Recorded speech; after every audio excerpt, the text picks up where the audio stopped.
How do you do? It would be a little unkind to present this picture without just a word of friendly warning. I think it will thrill you. It may shock you. It might even horrify you.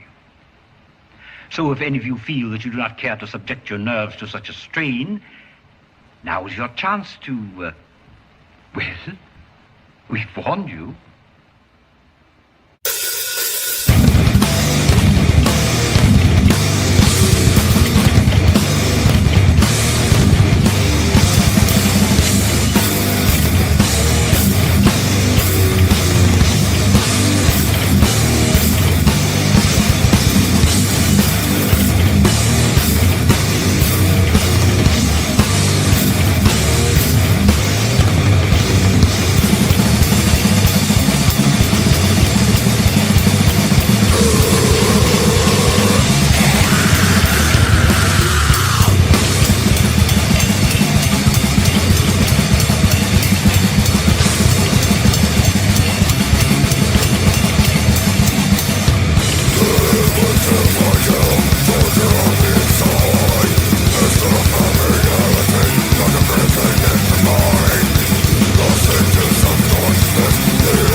And we are live. What is up, everybody? Welcome to another episode of the Wyatt's Metal Podcast, Wyatt Wednesday, whatever the hell it's called, and you're part of the woods. Good to see everybody. Thanks for all tuning in here. We got some fun things to talk about on this episode. It'll be a pretty entertaining one, I think. Let me know if my mic and everything is good. I just changed some settings around, so I don't know if it fucked anything up, but good to see everybody. Let me give shout out. I saw some people are in here pretty early. We got Anakin's anger management therapist. How's it going, man? Says he's gonna watch Scream for the first time. Enjoy. What else we got? Stormier's in here. What we got? Hang on, I'm trying to just catch up with the chat. You know I'm dumb and slow. But something stupid with Dom says, "How's Godzilla today, Savior?" Well, you just saw him rampaging through Canada, so doing all right. It's getting there, you know. There's various economic issues. They're raising prices a little bit on things right now, but progress is still ongoing. Yeah, I gotta tell you guys, I don't know if I even mentioned on here last time. When I was on 70,000 Tons of Metal, I had many people come up to me jokingly going, uh, saying that they're Canadian and going, please don't send Godzilla to kill us. It was so funny. They were all very good sports. It was hilarious. I told them maybe. Uh, where are we at? I just had a whole ass conversation in here. Sharon's in here. What is up? Okay, I gotta catch up because chat's going too fast. So anyway, we got a couple things to talk about. Sorry, I got distracted reading the shit. Lilith, good to see you. Asked Rocket, you okay? He is actually asleep behind me over here, not hiding. So maybe we can annoy him enough to get up at some point. Let's see if he's right. That thing right there is Rocket. Wake up. Come up. It's not working. I'll let you know if he wakes up later.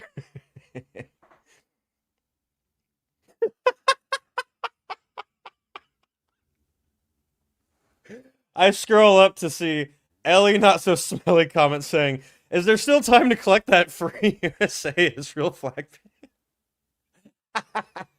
Deep cut reference. I love it. Appreciate that. I mean, probably, but that was hilarious. All right, let me catch up with some comments here before we get into some of the subjects that I have pulled up. Some fun, some hilarious, some dramatic. Hunter Pratt says, "Yo, what's up, Wyatt? You're my favorite metal YouTuber. I respect the heck out of you." Thanks, dude. I really appreciate that. That's awesome. That means a lot. I don't think of that of myself at all, so people really want that flag pin, or keep clicking on it.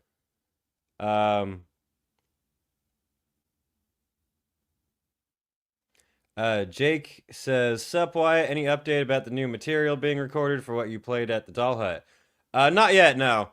We're meeting up, I think tomorrow, and getting ball rolling on some stuff. I was texting our chat saying like we need to really good like shirts and shit done.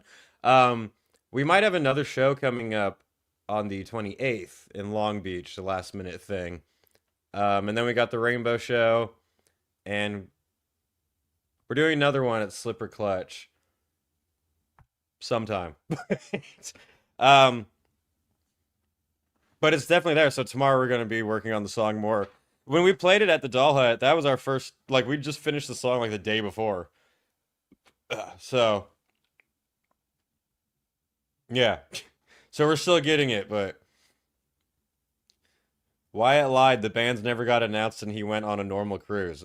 That was AI in those videos. You saw how good I am with AI. Yeah, no, it was a normal person. It was the Barbie cruise, actually. Everyone was in pink. That's actually accurate. Someone asked me, I don't know where it went. Let me find it really quick. Shit. Fuck. Sorry. Someone asked me how am I enjoying Red Dead 2? Because I posted I've been playing that lately. Yeah, with gaming stuff. I was playing Cyberpunk for a while. I got bored of it, I'm gonna be honest. So I went over to Red Dead, which I've never actually played all the way through. Because when it came out, I was like, it's boring. It's just walking around on a horse. But now that I'm a little more mature, I wanted to give it another shot. And I was quickly like, all right, I was wrong. I was wrong. It's a pretty great game. um, I'm going to soon start my gaming channel. So I'm going to start another channel called Gaming While Metal. Thought that would be a pretty good name. And it's mostly going to be about 4 times a week or so, I think. I've mapped out a whole schedule. But 4 times a week, I'm going to do gaming live streams there for about hour and a half, 2 hours or so, see how it goes.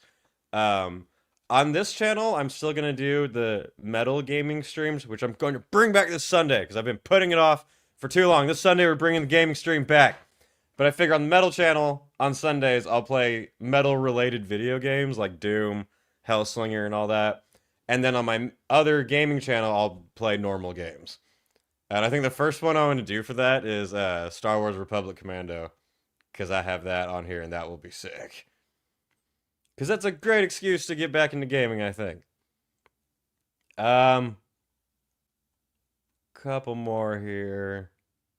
Oh yeah, Stormier asked earlier, why do you have the Behemoth part in German while the band is Polish?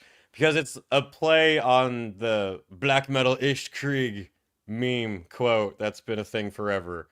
Um, that's always been used to be like, black metal is so hardcore. And we'll get to Behemoth's current cringiness that I think a lot of people will agree with. So that was me just playing on that. But yeah, it wasn't too much thought into it.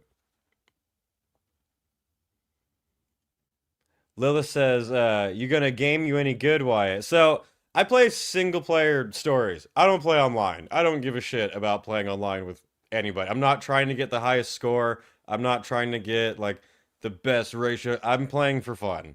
So, uh, I mean, I'm a pretty good gamer myself, but I'm not gonna tout like, oh, I'm one of the best. Here's my score. Whatever. No.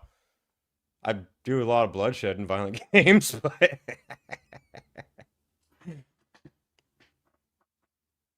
Peter Griffin Fortnite stream. Metal Peter Griffin Fortnite stream. We'll probably do some ridiculous shit on there. I just had something funny I was gonna say. Oh no. I saw on the Xbox Game Pass, which I don't have, but I keep getting free passes for. In May, the new Doom, the Dark Ages one, it's like a prequel medieval shit, comes out. I think that would be a good one to stream on this channel. So we'll keep that in mind. Um,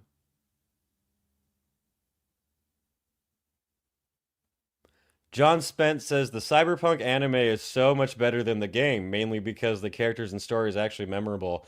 I think that's a good uh note right there. As I was playing the game, I was like, I don't really care about much. I mean, for me personally, I'm just not that into cyberpunk stuff in general. I bought the game because it was on a big sale, and some of my friends were saying that it actually was good. And I mean, it's not, shit. It's, it's fine, but I quickly realized, like, I have other games I think I'd like a lot more. But I'll go back to it at some point. Ellie Not So Smelly just ruined the entire fucking game for me. Spent hours playing Red Dead, trying to get to the end of the story, and just right here, you can ride a horse. Thanks! Thank you for ruining it for me. Hours for nothing. You know what, Ellie? You get the first of this stream. Where is it? 3, 2, 1. Move this man!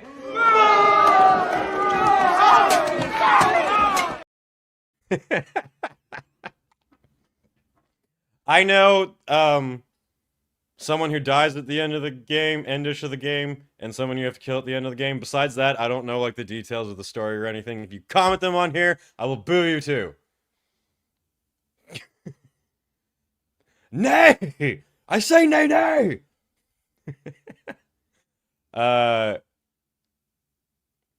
SpongeBob is metal as fuck. Someone says, "Man, I love Cyberpunk." I mean, I'll go back to playing it, but for now, I was like, I want to do other shit. Oh man, remote name. I can see you maiming Bowser in Smash Ultimate. That fucking is it him or no? I did it with Bowser. I always get someone by the end and grab him and just suicide off the edge. It's so fucking pissed off. You gotta get it down to where you have one more life than the other person. And you just good. Smash is probably the game I played the most throughout my entire life. That's one of the first games I ever played. People are spoiling it, saying get to shoot things.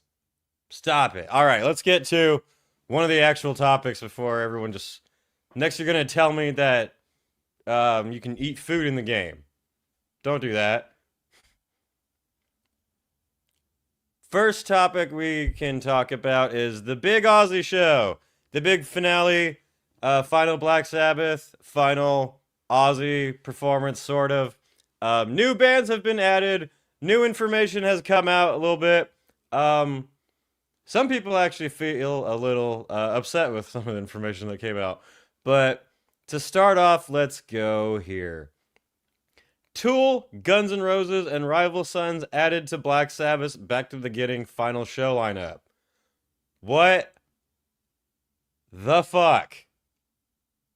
This is, in one day, is supposed to be Black Sabbath, Ozzy short set, Metallica, Guns N' Roses, Tool, Slayer, Pantera, Gojira, Alice in Chains, Break, Lamb of God, Anthrax, Mastodon, and Rival Sons. How is this gonna happen? I have many questions, because this is either starting early in the day, or these bands aren't gonna play full or very long sets, or not all of them were. And that's what I was gonna get to right away. Just that update is, they're just kind of like, oh, we just added Guns N' Roses and Tool, no big deal. The fuck? So, Guns N' Roses, true cult of hell. We catch up with some comments here. Yeah, Projector said Ozzy will only play like 5 songs. So that's exactly what I was gonna pull up here. That was news that came out that some people didn't like. It was revealed that Ozzy is only doing a little with Black Sabbath at the final show. It's Black Sabbath fans were quick to rejoice at the news of a reunion. Now, not so much. Ozzy recently confirmed on Ozzy Speaks, his XM show, that he wasn't planning on doing a set with Black Sabbath.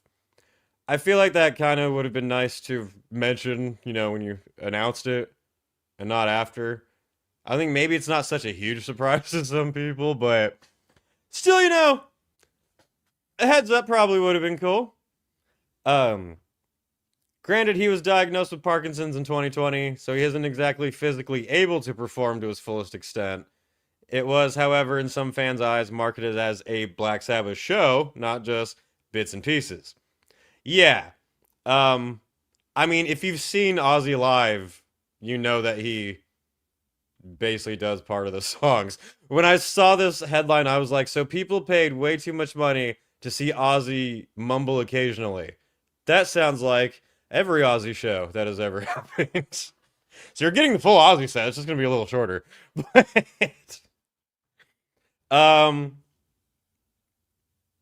yeah. So not only was the ticket buying process a free-for-all, with BBC reporting that some consumers got stuck behind a 60, whatever.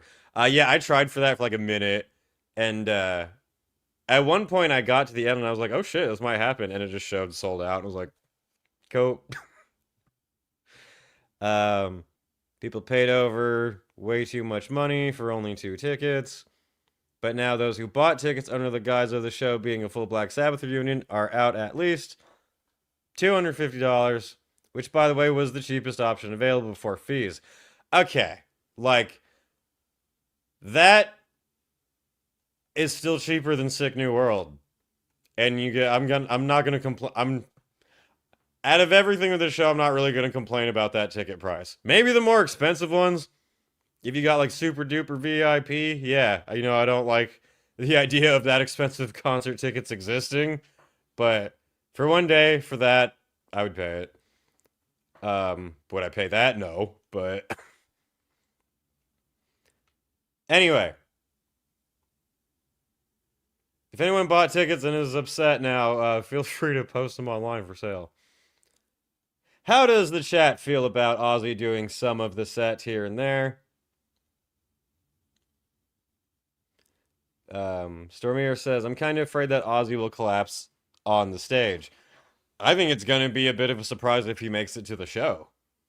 Yeah, I want him to. I 100% want him to. I hope the show is amazing, but it won't be a big... I mean, for the last, like, basically 2 years, it's basically been waiting to see the headline of it finally happen, but I hope it's a huge success.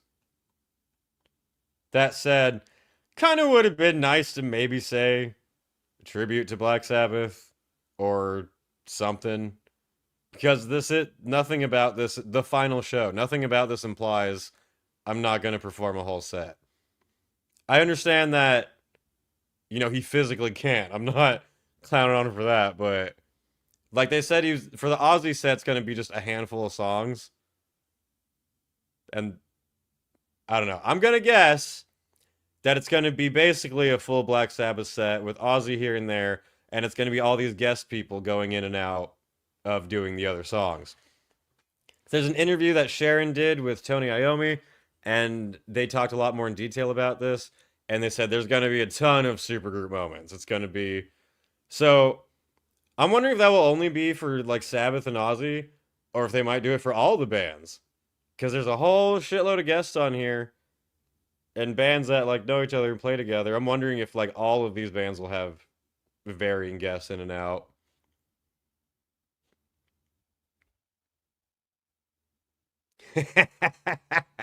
They will give Ozzy whatever they were pumping into Biden. It will be the best Ozzy performance in years. It better be the stuff from the what was it, that one meeting? Fuck, was the State of the Union, I think it was, when he was just like that said, I still get to say that I was at the last full Ozzy concert, headline one. It was the New Year's Ozfest in 2018, 2019. Ozzy came on at like 11, played until like fucking 1 in the morning or something. Full of energy. He outlasted me. I actually left because I got way too fucking tired, but he was killing it. So for his last full headlining show, he absolutely fucking killed it. It was awesome. But I hope this will be great. I'm hoping they probably will give him a giant, like, epic throne to perform on. Everyone will come out and bow to him. What if he died on stage at the end of the show? That would be kind of epic. Would there be a better way to go out? I mean, come on. That's like some Hunter S. Thompson type shit.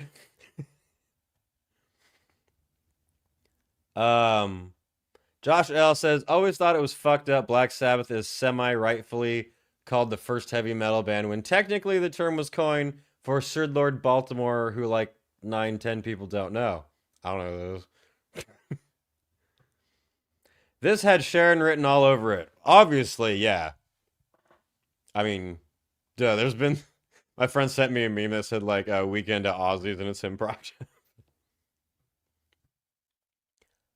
Joined late. Did Sabbath drop out? No, they're still there, but they just revealed that Ozzy's not going to do an entire full set all the way through. He's going to come in and out of it here and there. Can we find where he says that?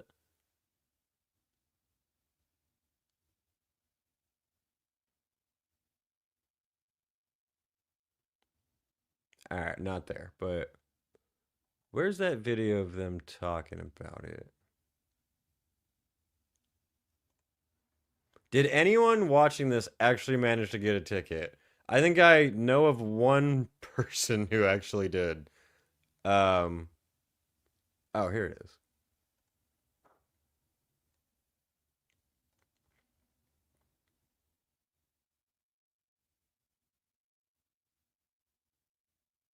Where are we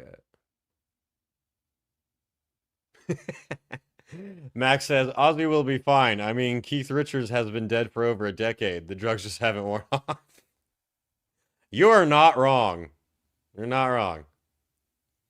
Ozzy said he wanted to die on stage. Oh, shit, we better make sure the throne doesn't have, like, dynamite in it. But fuck, I could not think of a better way to go out, if I'm being honest. Caffeine. I want to see Black Sabbath, but not that much. I've seen Black Sabbath back when Ozzy played the full set, so... Like, I would have liked to go to this, for sure. I hope that they do stream it. They probably would. But I'm not, like, kicking myself over not being able to get it. Alex says, I honestly don't care about this. I outgrew most of these bands. This whole festival is entry-level rock and metal. It's meant as a tribute to the all-stars, the godfathers of it. I mean, I understand what you mean. Almost none of those bands on a bill by themselves would make me be like, oh fuck, I gotta go. But as it's billed, the final based tribute to Ozzy's last time on stage at all, I'm a lot more accepting of it. But I still completely understand and realize the corporatism of it, I guess.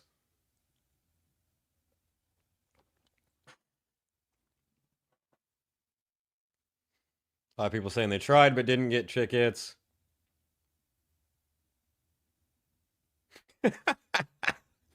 I would go, but it's in England and I don't have the money to see an elderly person perform on stage and possibly die.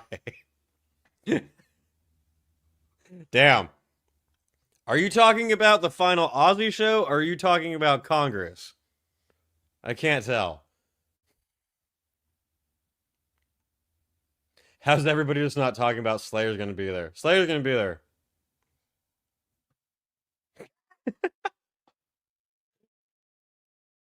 I mean, it would be pretty fucking cool if, like, the members of Black Sabbath do songs with some of the members of, like, Slayer and Metallica in and out and all that.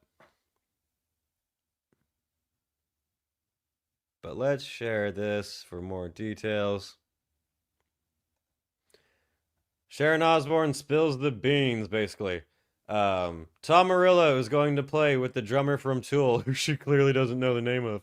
And they're going to have Billy Corgan with them. I don't know his name either, to be fair. Sharon Osbourne spills details on running order for Black Sabbath's farewell show. And they made... Cool. I like how they do the press for it and not Ozzy. You didn't post the vid...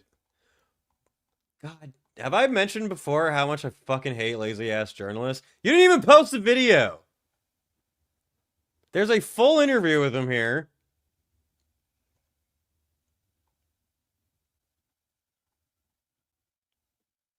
And it's taking me way too long to find. Why wouldn't you just have it linked in your article? God damn it. Fuck off. Alright, I'll do a better job. God damn. Learn how to fucking journalism. Guy ranting on YouTube does a better job.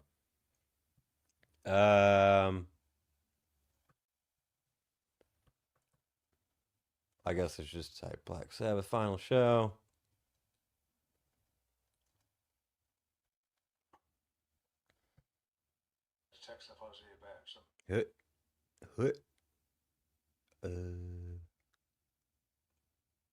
Planet Rock.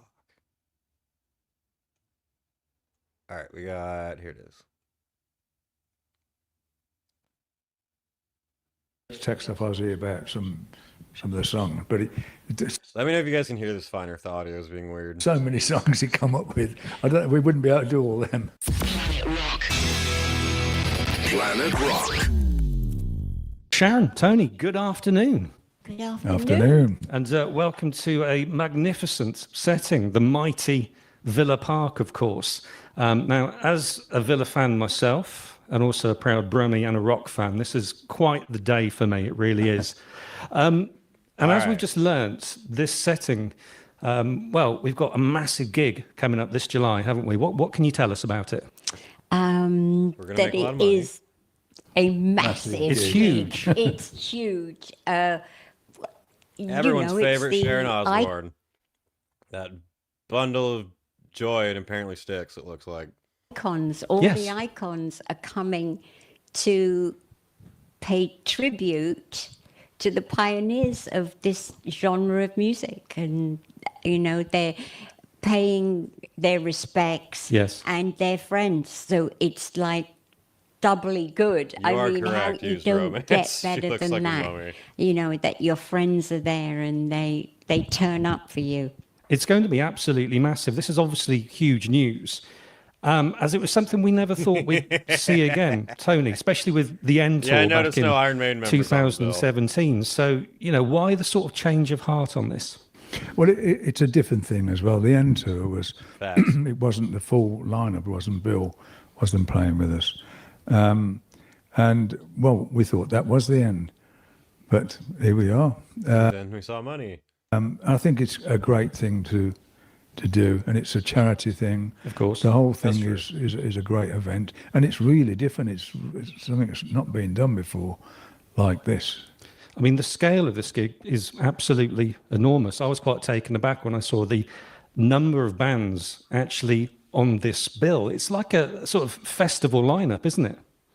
It's more bigger, than that, I it's think, bigger than yeah. a festival lineup. That's the whole thing. Like an That's award how show lineup. it's huge, and you see all the people that are coming in from different bands too, who are not sure playing if I as was their married to band, Ozzy, I would sell but out like playing with this. other musicians that you wouldn't normally think you'd see them play with. Yes. So are we going to have, I suppose, a bit of a supergroup situation, I suppose, with some of the artists that are turning up on the day?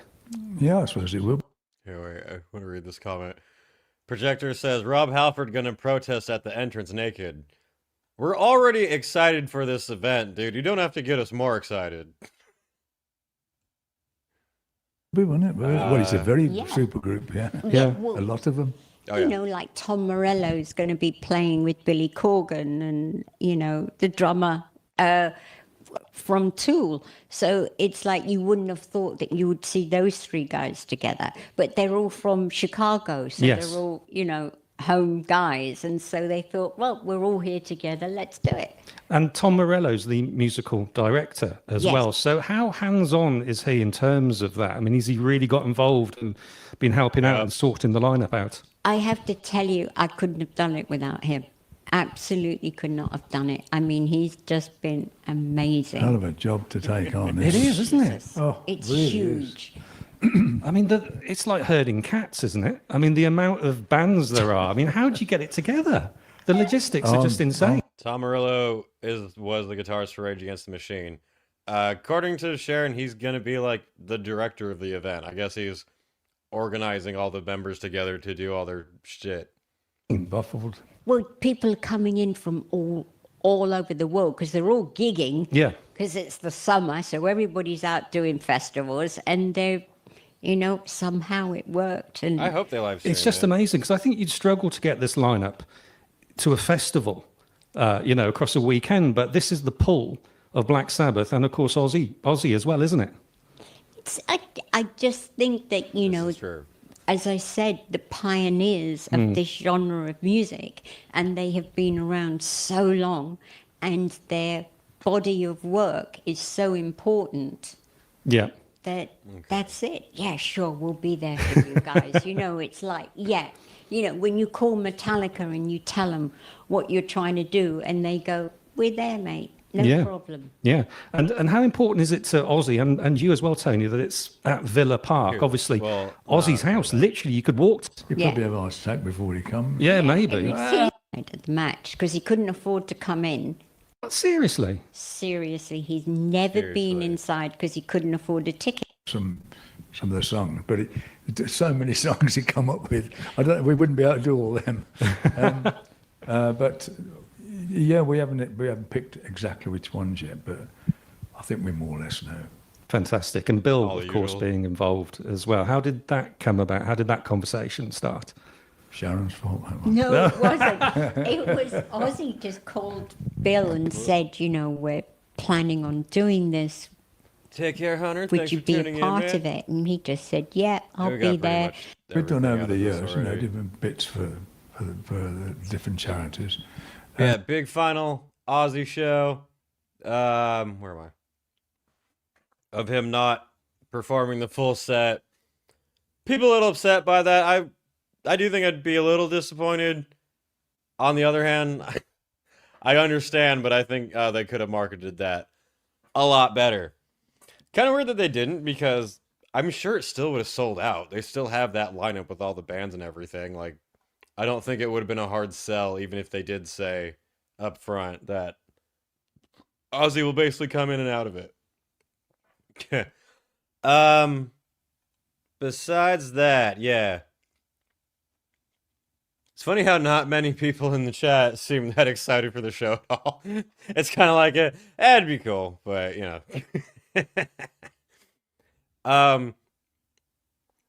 But one show that everyone is going to be stoked on.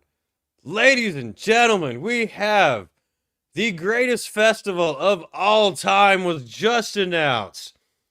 We've talked about Hellfest, 70K, Terminator, all that. We have the greatest festival ever. Ladies and gentlemen, Nickelback and Creed performing Summer of 99 and Beyond Festival. Break out your fucking 90s shit that I forgot to say, but I just wanted to laugh at that really quick. That's the current like meme thing going around. I'm like, bro, best festival ever.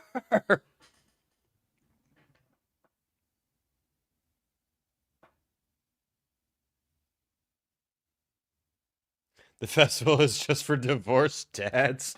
Pretty much, yeah. It's going to be a group full of men crying about the children they're not allowed to see anymore. The bushes will be flowing in Wisconsin that weekend. Oh, man. Get the DUI checkpoints ready. Yeah, no, I just thought that'd be a funny thing really quick. A friend of mine went to see Creed and loved it. Anyway. Nickelback Creed is a better ticket than anything involving Tom Morello. Damn. That is brutal. I mean, I maybe would... It'd be more entertaining. That's for sure.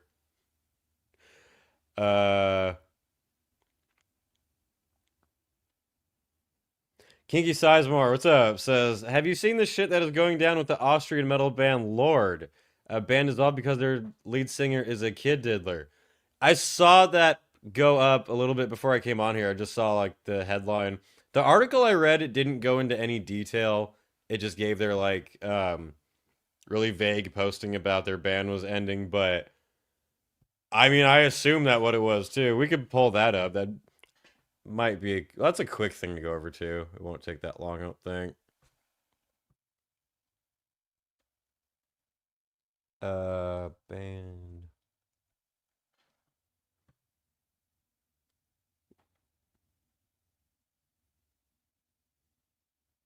Yeah, I like the articles and stuff I see. Just says the band ended over a criminal matter, and the band's super vague on it. I don't know who the fuck this band is, by the way. Never heard of them, but Australian heavy metal band Lord ends amidst criminal matter.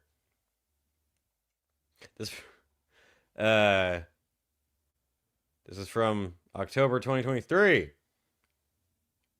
Band like disappeared, didn't say anything at all, then made this post out of nowhere, basically saying the singer was caught doing some really bad shit, but they really don't say what it is at all.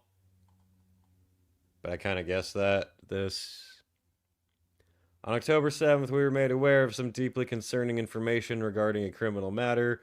Due to the sensitivity of the situation and an effort to protect the innocent parties involved, we have been unable to provide any commentary. Blah, blah, blah. Upon being informed of the criminal matter in October, we made the decision that Lord was finished. All new music, which was completed originally scheduled for release in 23 and 24, will no longer be released. All merchandise was removed. Through a limited online presence remained, we were obligated to refrain from bringing attention to the situation that we were legally unable to discuss.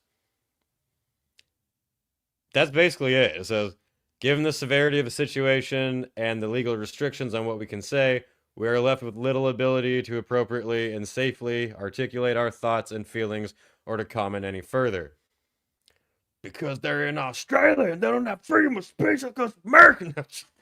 I'm just being stupid, but I mean, I guess that's what it is too. Did you find like more information somewhere? If you dig deep enough, the lead singer got sentenced to 6 years for diddling his own Ew. They played Prog Power once. Ew. Gross. Don't recommend it anyway. All the fucking pedos are getting outed and everything, which is good, obviously, but it's There's so many of them. Now that Lord is gone, Mournful Congregation is the only Ozzy metal band I know of off the top of my head. Did people actually know who Lord was? Because I didn't.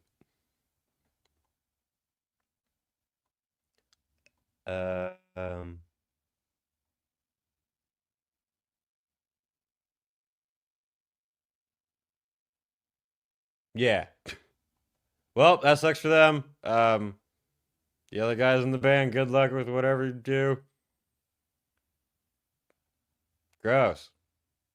I just probably just click on it or have comments. Nope. 2 thumbs down, don't recommend at all. There isn't really much more on here, but... First it was Diddy, now Drake, and then the singer for Lord. Oh, we've got another one, don't worry. I wasn't even gonna bring... I didn't even know of that one on here. That was not the one I had in mind. There's plenty. I wonder if there was metal Diddy parties. I feel like you're making me go to the next topic. Tony, this is drama channel now. We're not talking about festivals anymore. We're only talking about drama and diddlers. Oh. Ew. Fuck these people. Burn them all. Why is that shit so normal now in music and in Hollywood? I mean, honestly, it's not normal. It's been around for a long time. Not that that's good, because it shouldn't be, but it's not new. If you look at like Hollywood from like 20s, 40s, everything, it's still there. But what an interesting time. Anyway, if that's being talked about now, then yeah, I'm going to go to that subject. Was Possessed involved? Damn. If they ever toured together, oh no. Metal Diddy parties? Wow. Wow. Brutal. Ellie said that, not me.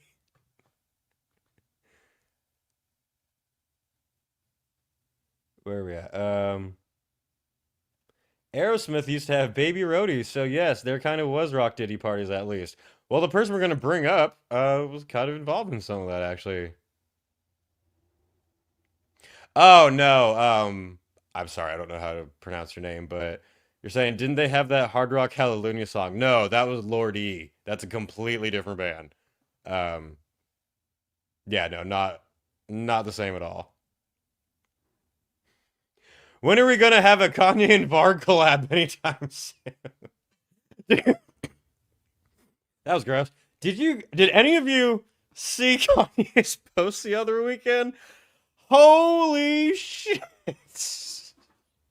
It was like watching someone intentionally crash their car multiple times and then get out and pour gasoline on themselves. And you're just like, holy shit. That was crazy. 1 minute he's posting Nazi stuff, the next minute he's posting porn.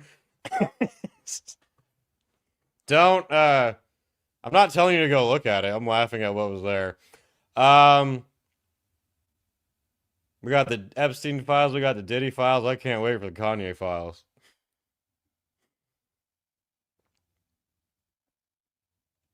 Kanye is just having a massive breakdown. He needs to just buy an island somewhere and stay away from the internet. Basically, yeah. I think, in my personal opinion, I think it's partially him being fucking insane and partially him being fucked with by other sources. But it's the combination of the two. You know, it's kind of like there's someone there like kind of tilting him a little bit, and then you just dive off in and you're like, I didn't mean to push that hard. But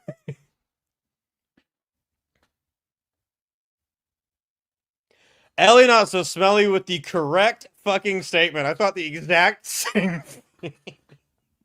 All I have to ask the Kanye is, who in 2025 is washing Lana Rhodes? 1, I have no idea who that is. 2, I thought the exact same thing. I was like, bro, she retired a while ago. Oh god. By the way, Kanye posting, ironically enough, Who owns Pornhub, Kanye? Anyway, moving on. But he made graduation. So who's gonna buy one of Kanye's new shirts? They look very exciting. I think we should have a constant stream of his thoughts to be made available to read at any time personally. It's called his Twitter account. While it's still there for now.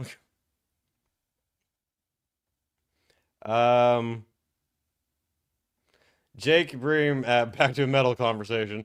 Hey Wyatt, should I go see Danzig at the Forum considering the lineup? Never been, but I've heard mixed opinions on him lately. Who's on the lineup? I've seen Danzig be awful, and I've seen him be great. It's really roll of the dice what it's going to be. Yeah,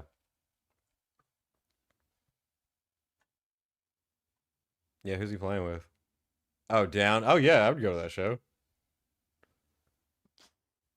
I would recommend it if you're a fan of Danzig and those other bands.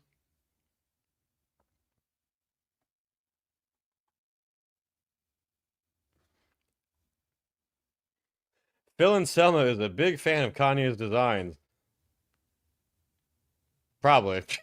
I mean, yeah. Yeah, Josh L would definitely go to that show. I would too. Yeah, that's a good lineup. Anyway, since y'all got me talking about fucking diddlers, why don't we get to that subject? And then we'll make fun of Behemoth after. So,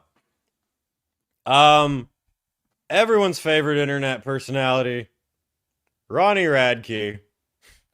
Right, me just saying that name right there. People have already unsubscribed and started writing their hate comments already.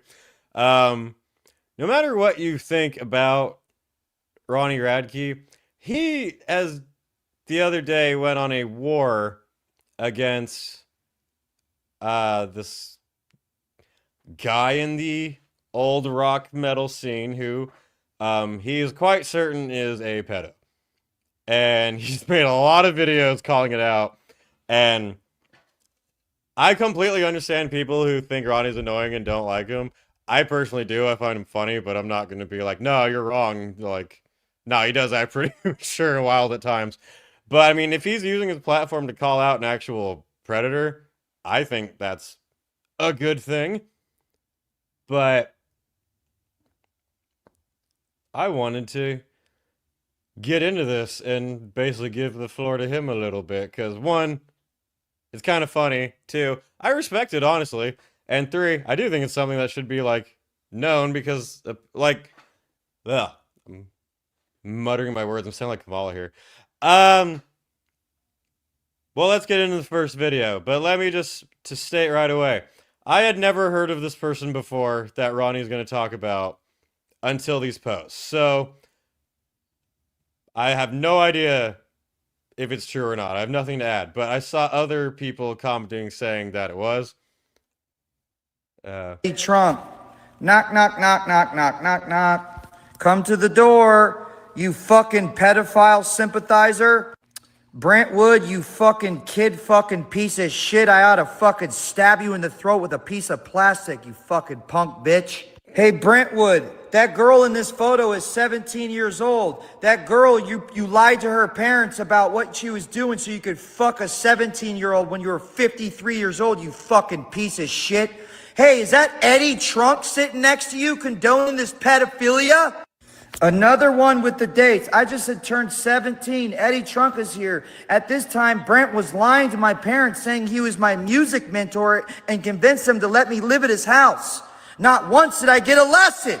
Hey, Eddie Trunk, since you fucking literally want to stay silent and all these other fucking old ass geriatric piece of shit fucking rock stars want to be complicit in fucking pedophilia, I'll take this to every fucking media site and I'll make sure this fucking headline runs all across fucking the internet. You guys are fucking sick, disgusting pieces of fucking shit. I ought to fucking slap the shit out of your bald ass, you punk bitch. This message is for Eddie Trump. Well, Ronnie, you don't even have to pay me. I already put it on my media site right here. Yeah, so I had never fucking heard of this person that Ronnie's talking about. So I can't say that, no, Ronnie's lying, or no, that guy's definitely guilty or not. I do think that he shows some receipts throughout these videos.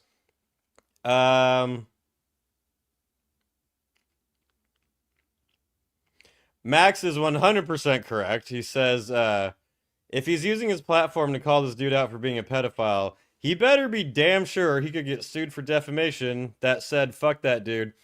Yeah, I was really surprised in these videos from Ronnie, because you know that he's really stirring in a hothead, but he says many things in these videos that, if they are not true, he could get fuckity seriously fucked by like the law and be sued for defamation. So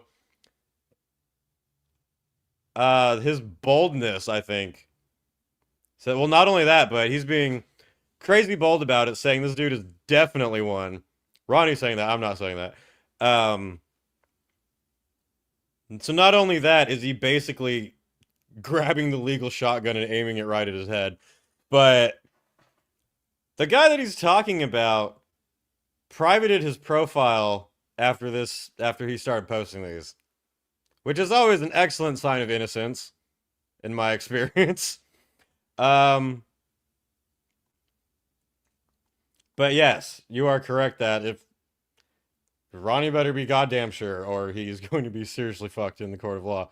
But if he is being accurate, then yeah, Projector says, considering he has a daughter of 12, I doubt he's lying. Let me play the other videos now that you guys have some more context. It's an old rocker dude. Was like a hired gun for a bunch of bands. Played with Sebastian Bach. Has been in a bunch of stuff with Eddie Trunk. Ronnie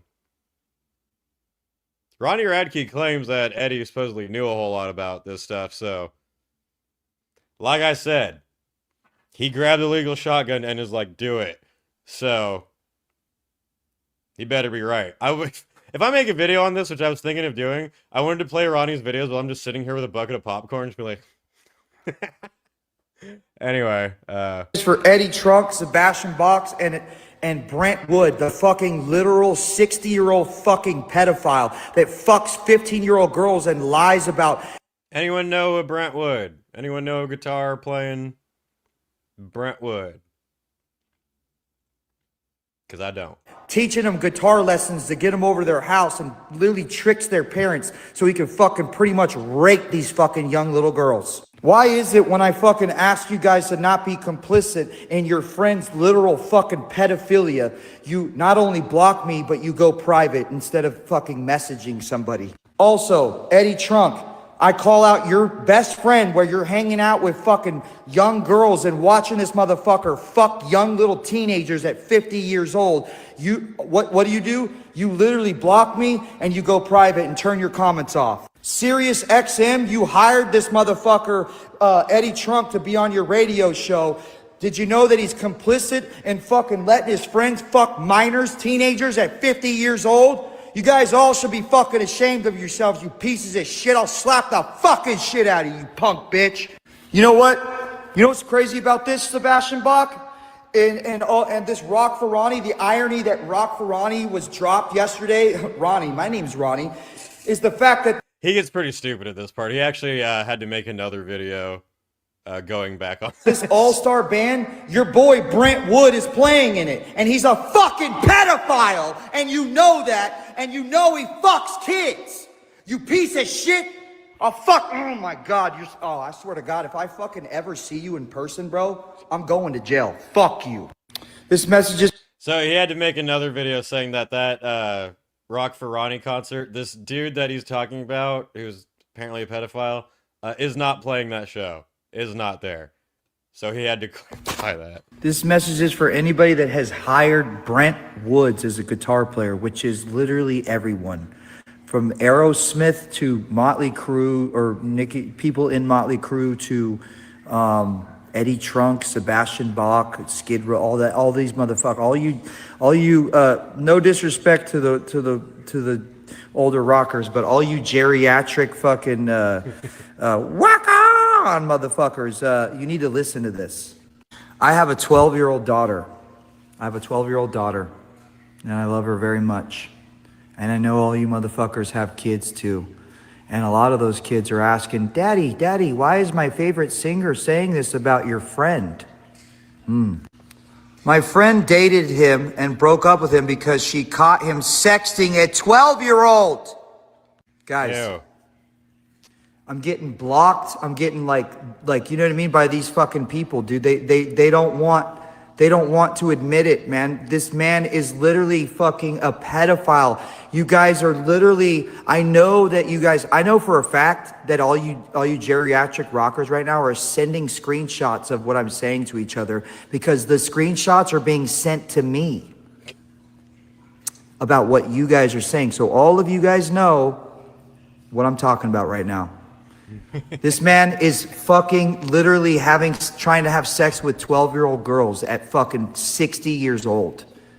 And he's hired by Aerosmith and all these people, and Sammy Hagar, one of my favorites. Like, and I'm not saying you guys know or anything, and you guys are all like complicit, but like some of you are. Some of you are complicit. I know in my heart you are. So what are you guys gonna do about this? Are we gonna just like pretend like this doesn't exist, and you guys are just gonna let this guy literally prey on 12-year-olds? I love how he just said, I know not all of you are complicit, but I know you are.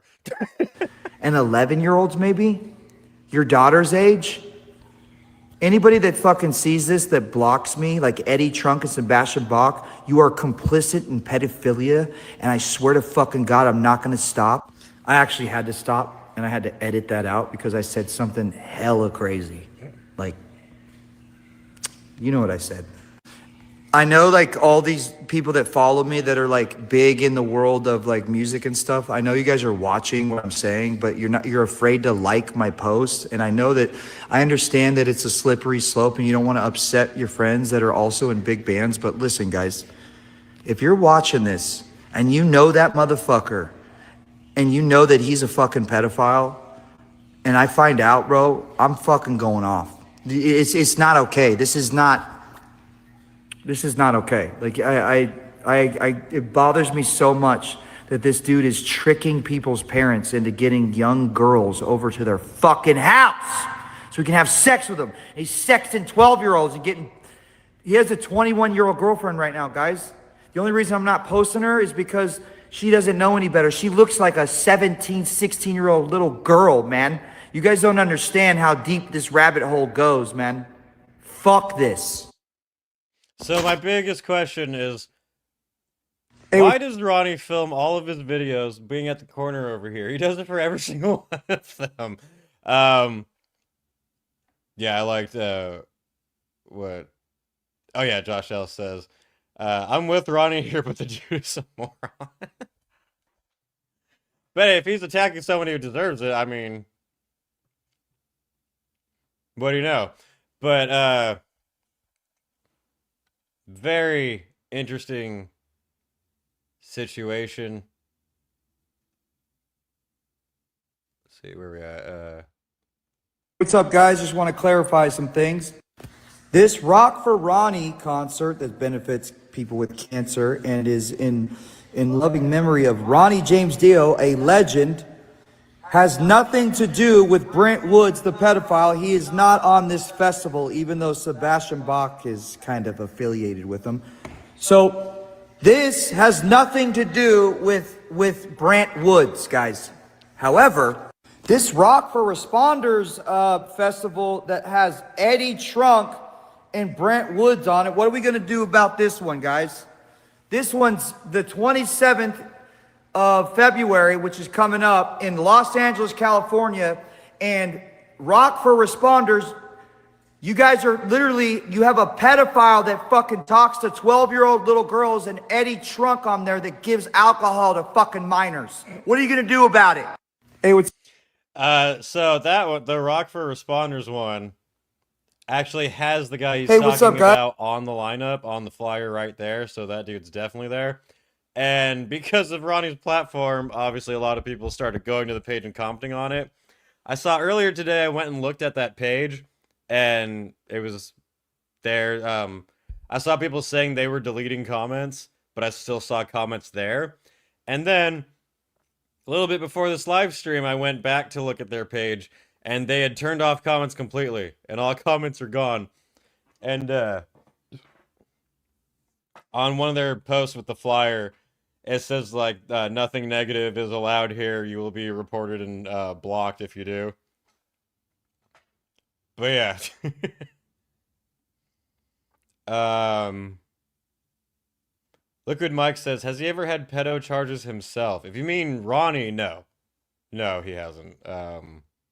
He keeps kind of alluding to like Eddie Trunk might, and I'm like, I don't know about that. You're getting into some deep waters here. Like I mean, you would know more than me, but I'm just saying. It's a bold strategy, Cotton. Let's see if it pays off for him. Which it might. Ronnie would be an expert in pedos, to be honest. He was on the Warped Tour circuit in the early teens. He's talked about that plenty before. Like, he's called out a bunch of those bands. I've seen him do it. Yeah.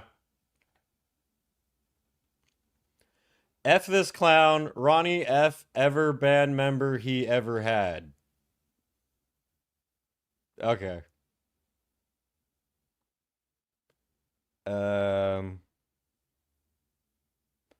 Ellie Not So Smelly says, I'm not the biggest fan of Ronnie, but I have to side with him on this one. If what he's saying is accurate, then yes, 100%. Which I don't have reason to believe that he's making anything up. He does show quite a few receipts. Just want to let you know that the festival Rock for Responders has still not said anything and will stay silent about letting pedophiles on their festival that's coming up in 7 days in Los Angeles, California. This is Rock for Responders that has Eddie Trunk that literally gives alcohol to minors and probably has done some weird stuff with minors, and also big claim to make publicly, I'm just saying.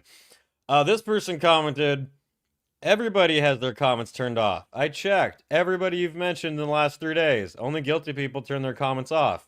That last sentence is correct. But a proven pedophile. Brent Woods has played with people like, I don't know, Aerosmith, people from Motley Crue, Gene Simmons. He's a great guitar player, but he's also a terrible pedophile. He's like he's a pedophile, guys. So Rock for Responders sees all the comments and they're deleting comments because they don't want to hurt their bottom line. Well, let me tell you something, Rock for Responders. You guys are complicit in fucking pedophilia, and I'm going to show up to your little festival. I'm going to shake things up. How you like that? I'll bring all my fans with me. I'm bigger than all of you guys combined. Hey, what's up, guys? I just want to let you know that the festival Rock... Is that the last one? Yeah, but he has some hilarious stories I want to play, too. How come we never hear from any of the other members of Falling in Reverse? Where are they? Good point. I did see the drummer was in some little Twitter beef himself somewhat recently. But besides from that, that's pretty much the only thing that I've seen from the other members. I don't know, some people are more low-key than the others. Josh L. says, in my opinion, his music blows and is the worst shit I've ever heard, but Ronnie, the person, is wildly entertaining. I can respect that comment, but like, damn, the worst shit you've ever heard? I'm not saying you need to like him, but there's many worse things I can think of. Shit. Isn't Falling in Reverse a 4-piece band? I think so. All music people and actors are doing this. Ronnie, stay safe. Yeah, fuck. I was talking to my friend about that the other day. Like, when it comes to actors at this point, I assume they are guilty, and they have to go out of their way to prove that they're innocent. Unfortunately. I've been around many actors and shit, but life is unfortunate. This was nothing. This was nothing. Nothing. Then he posted a link to the festival.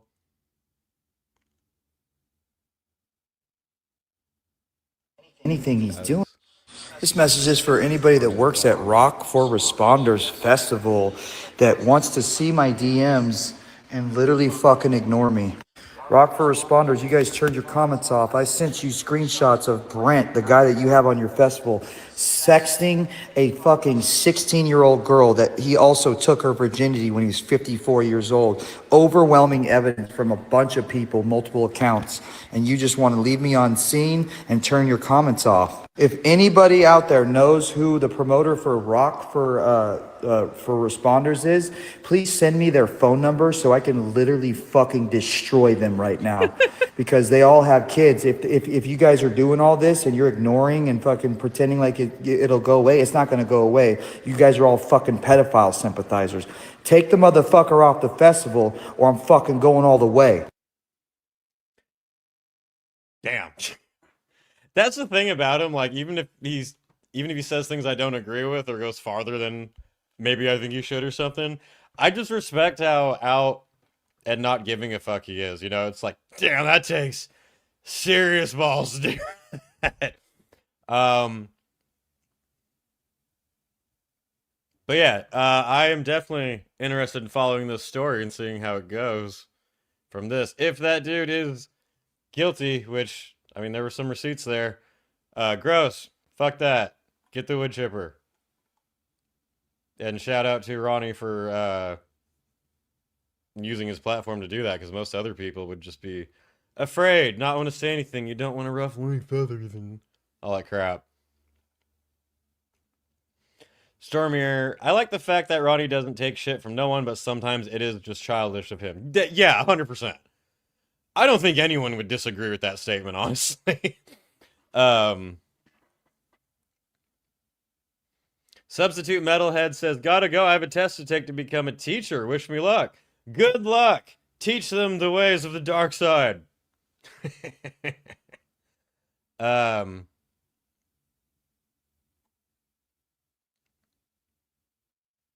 Yeah. Where am I at? Oh yeah, Alex said, Ronnie's younger fan base doesn't even know who any of these older bands even are. That is 1,000% true, yeah. I know, I think I saw some of them commenting, saying, like, no one's ever heard of these people. I'm like, that's not true. Let's bounce out all this shit here.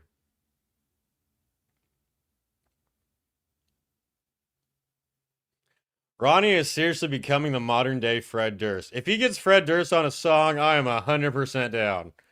I would love to hear that. Yeah, I'll keep y'all updated on that as it goes. I do think it's an interesting thing that... Ooh, actually, I forgot. I found this. It's a very interesting thing that... Fuck was I just saying? It's an interesting thing. I found this article from a while ago. So this is from 2020. Kiss, Cheap Trick, Foo Fighter members, others send get well messages to Sebastian Bach's guitarist, Brent Woods, the guy that Ronnie Radke is accusing of being a pedophile. To use safe legal terms that I have to. And while this is old, I guess the dude had some medical issue that I don't care about, to be honest. But anyway... Hold up. Off the music so I don't get in trouble.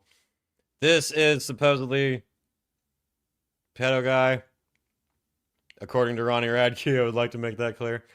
But in this little highlight video of Get Well Soon is a lot of famous rock and metal people saying get well soon. Oh, I don't know through this, and we're all here with you. All we keep thinking about, and I got a really good feeling. Soon and get out there and rock again. So get going, get yourself well. Sending you a message from my mansion in the kitchen. Oh wait, I need my rental, and I'm in the kitchen. So, like, to be fair, these could all be on Cameo or Cameo. Just an interesting thing, you know. We're talking about Diddy, talking about Hollywood parties and stuff. And if there any like rock and roll stuff like that, well, maybe. This Brett guy seems interesting. Definitely some investigating to be done there. And we'll see what happens.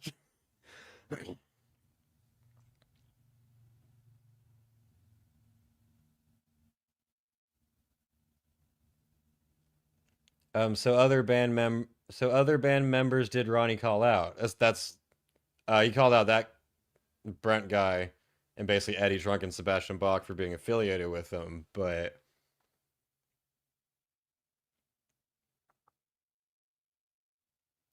the younger fans also don't know who Eddie Trunk is either. His audience is all old. Yeah, I only know who Eddie Trunk is because when I was getting into metal, that metal show came out, I think, on VH1 that he was on. And then I became aware of him doing like interviews and stuff. That's really it. But yeah, no one of the current last two generations even knows who Eddie Trunk is or even cares, really.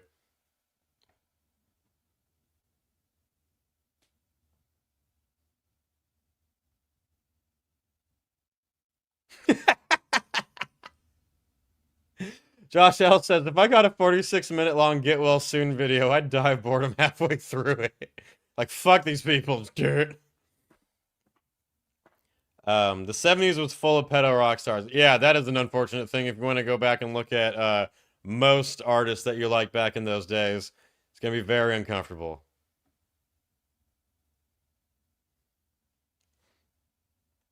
Yeah, I'm curious to see how that goes.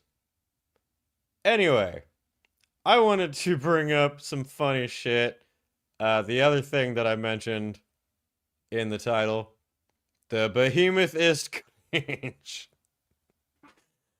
So, Behemoth, epic, was epic, black and death metal, death and black metal, extreme metal band, whatever you want to call them. Back in my day, when I was first getting into metal, Behemoth, at least to me and my friends, was regarded as like this kind of mysterious, epic, dark force. Like their lyrics were really biblical and grandiose. Very intelligent. Seemed like, you know, there was thought put into it. Hold up. Making sure I pull up the right stuff.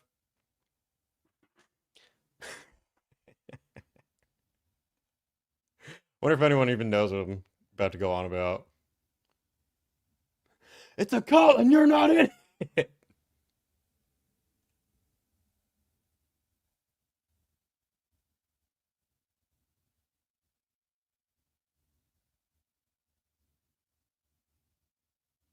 Sorry, back to the other topic. Yes, I love that metal show on VH1 Classic back in the mid 2010s. Also, Metal Evolution was great. Yeah, I still like to watch that one occasionally. Anyway, we're talking about God poop and Behemoth. Anyway, Behemoth was always this very offensive, satanic, anti-Christian band, but it was smart and intelligent. At least it seemed like it. With that said, Behemoth's latest shirt that they released had the internet laughing, had singer Nurgle retaliating in very hilarious ways, I think. Yeah. He released a shirt that just says, Christ is cringe. Looking like it was written in either crayon or lipstick or something. Super duper scary. So offensive. So many Christians cried so hard at seeing this. If you wear this shirt out on the street, Christians will literally burst into flames. That's how horribly offensive this shirt is.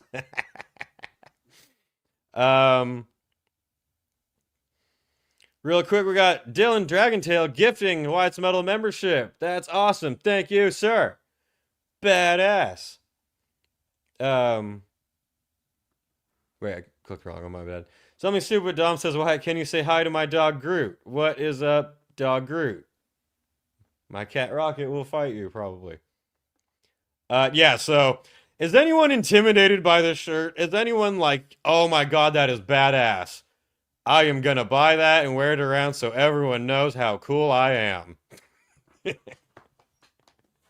It gets funnier, but I was laughing my fucking ass off when I saw this. Everything Nurgle is doing right now, I just always think of the scene from The Boys where Homelander's just like, ooh. That's pretty much all it is now. It used to be smart. There's actually, well, I'll get to that in a minute, but Nurgle posted saying, I truly enjoyed how this Christian community was spamming our accounts lately with Christ is King slogan. So out of appreciation for boosting our algorithms and making the numbers pretty fucking impressive, I decided to design a shirt for my Patreon members. Before I proceed, I want to do a little survey, approved or disapproved. First comment. Bro, you are 40 years old. Yeah.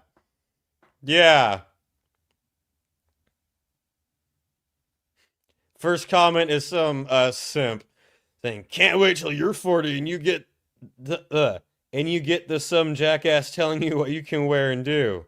You are really cool." Someone says, "Now do Muhammad. Cringiest shirt I've ever seen." Someone who's saying, why are the people in the comments acting like Behemoth hasn't always been famously anti-religion and use Satanist imagery? Way to say that you fucking did not get the point at all. Yes, they've always been anti-Christian, but they had some, like, intelligence to it. I was telling my friend the other day, we'll get to it too with their new single. You used to feel like Behemoth would spawn inside of a church out of, like, shadow and was like an actual demon that would corrupt the place. Now Behemoth gives the impression that, like, during a church service, Nurgle would run in and just take a shit on the floor and be like, "No," and run away. That's pretty much all it is. Love Behemoth, but holy shit, Nurgle is an absolute cornball online. It's fucking hilarious. Crisis Cringe proceeds to make the most cringe t-shirt ever. I loved this one. Someone put out of ideas. More like 50 years old. Nurgle's history with Christians kind of explains why he despises them so much.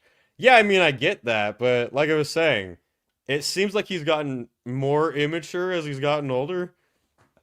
Like when he was in his 20s and younger, Behemoth's lyrics were like, "Blow your trumpet, Gabriel, chant for Eshlan, slave shall serve, Christians are the lions," and all that stuff. Now it's like, Christ is cringe!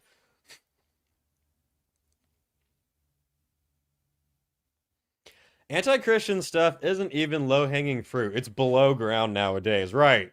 Anti-Christian stuff is just pulling up potatoes at this point. Yeah, I was talking with my friend about this the other day. It can still be done. I'm still 100% down for bands being satanic and anti-Christian and using that imagery and everything. But it is so played out and boring now that something like this just seems lame as shit unless you're like 12, you know? But it gets funnier too. Because he had some other posts, I think. Maybe it was... Oh yeah, I commented, "Can't wait, I'll be the coolest guy on TikTok." That was me.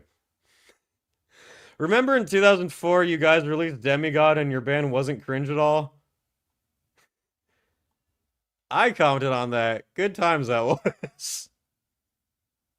I still say, even like The Satanist, I still think is a magnificent album. Absolutely love that one all the way through. It's like, my friends will love this. I'll be the coolest kid in preschool. How's 7th grade, buddy?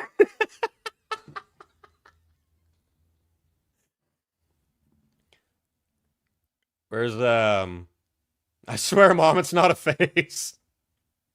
This makes me want to hide my Behemoth shirts. I thought I saw one say that I'm a Behemoth fan and this makes me want to go to church. What in the midlife crisis is this?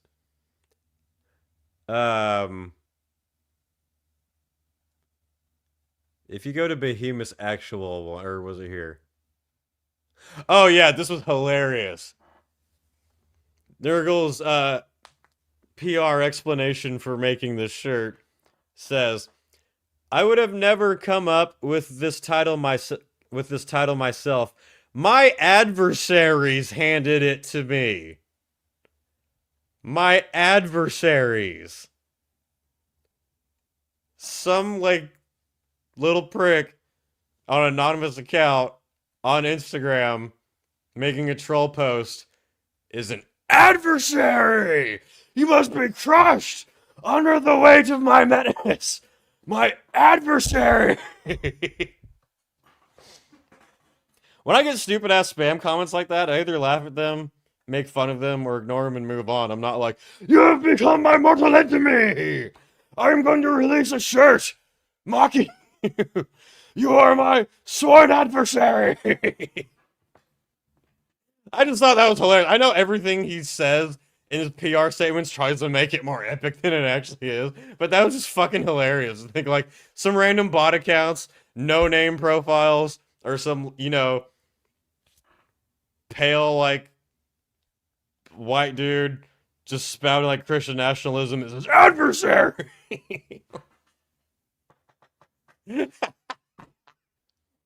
I was wondering if Nurgle's gonna end up watching this stream, or if I clip this into a video and go, "Why it's not my adversary?" And it's funny because even up to the Satanists coming out, I really liked and respected Nurgle. Every time I've seen him at concerts, he's always been cool to fans. The times I've met him, he was cool. I've seen him in the audience, like, talking to people. I always thought he put on a really fucking badass show. So, long time I really looked up to him, honestly. And I'm not saying I, like, dislike the dude or anything, but this shit is just hilarious, I think. He's saying it like it's a declaration of war. It's a fucking t-shirt that says Christ and Cringe. That was $40, by the way.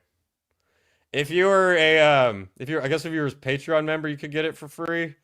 Or you could pay $40 for a shirt that says, "I'm a loser," basically.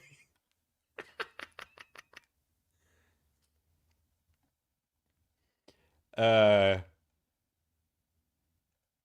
love Behemoth, but Nurgle is cringe. They're great live. Saw them my first ever show with Gojira, Volbeat, and Slipknot. Every time I've seen Behemoth has been pretty great. You know, don't get me wrong, but they took shirt tips from Kanye. Oh, they haven't gone that far. I wouldn't put it past them. I don't feel he's going too far considering Christians wished him dead when he was in the hospital. I don't think he's going too far. I think he's going too lame. You know, he's had plenty of offensive shirts to Christians that I like, that I think are cool, but fucking, I just think it's cheesy as shit.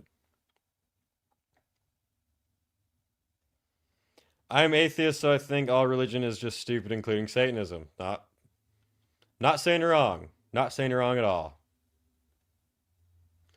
Stormier, can't really blame him, though. Christians on the internet can be really annoying from time to time. This is true. You are not wrong. There are plenty of good Christians, and I like them and respect them.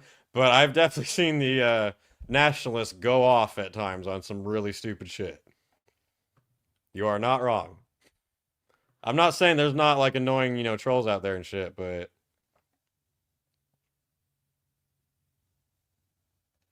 Oh, I was referring to the adversaries term. I mean, I still think that's cheesy as fuck. But, so, yeah. Brother, you are 47 years old. Great band live, super talented artists, some cool costumes through the years, but man, some of these shirts and song titles are painful. Kind of an ironic shirt. Nice St. Peter's cross. In other news, Christ is still king. See, there's one of them for you. There you go. Cringe, cringe, equally cringe. Don't meet cringe with more cringe. Why is there so many Jesus Behemoth fans in the comments? Y'all going to you nowhere for the envy of what? Shouldn't you be in Jesus IG? Are you get off of Nurgle's dick? What are you trying to say? Well, I mean, they are indeed Antichrist and all that edgy stuff, but they are literally using St. Peter. I mean, I don't care about all that. I'm just making fun of the cringe. And you let a 14-year-old edgelord design your merch. Let's move on to the next cringe part of Behemoth, which I thought was really funny. Their newest single. So as I was saying, Behemoth song titles. Let's think of a couple off the top of my head. We've got some classic ones. O Father, O Satan, O Son. We got... Fuck, I'm drawing a massive blank. Demigod. What was one? Damn. Wolves Guard My Coffin. I really like that one. That was a great one.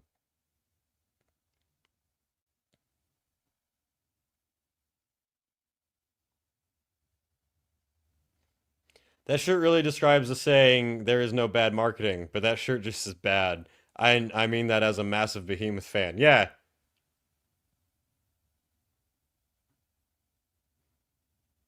Cringe. Oh, God. Satan rules, God rules. That's a really good one. Yeah, I was saying, so... Where are we? Behemoth's latest single is called The Shit of God. The Shit of God. Even some of their, like, this is a recent song, Once Upon a Pale Horse. Much better song title. God.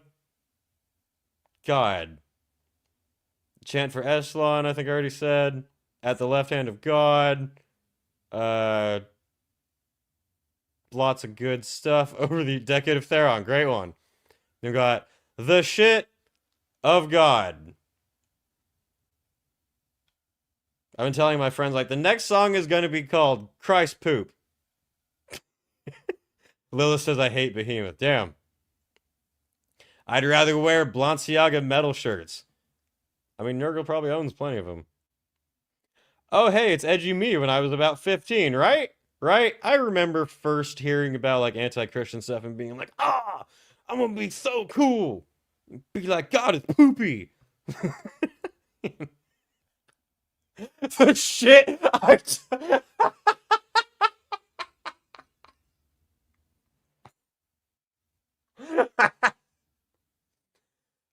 Will, if you're still watching this, we need to make a parody song of Behemoth called The Shit I Took. This is definitely happening. The Golden Shower of God.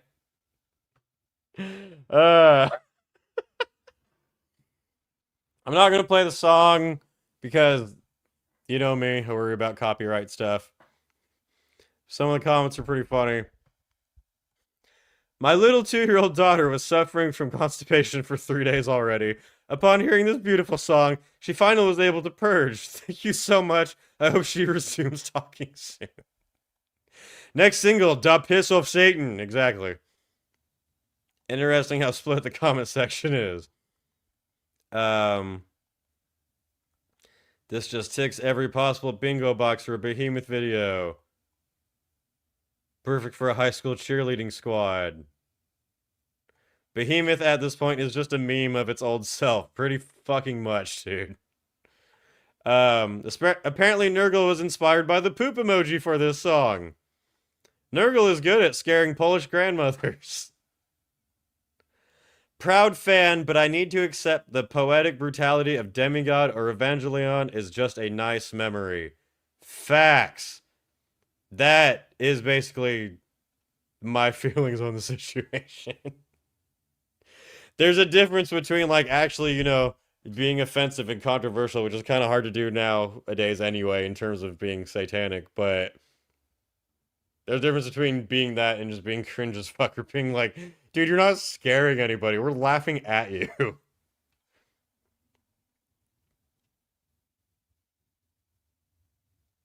I screamed out loud and vibed to this for five times straight. Then I opened the comment section. Don't get why many are hating on this.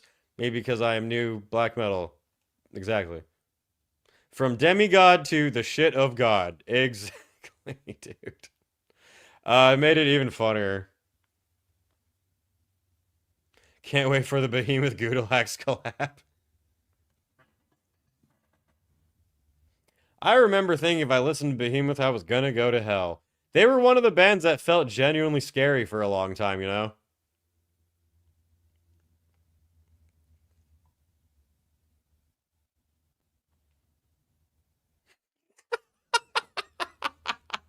Oh, I'm gonna put that in the video for sure. Reminds me of the Jurassic Park meme. See, nobody cares. I'm gonna edit that Crisis Cringe shirt onto him and have it be Behemoth and just be like, see, we got a Satanist here, and be like, see, nobody cares.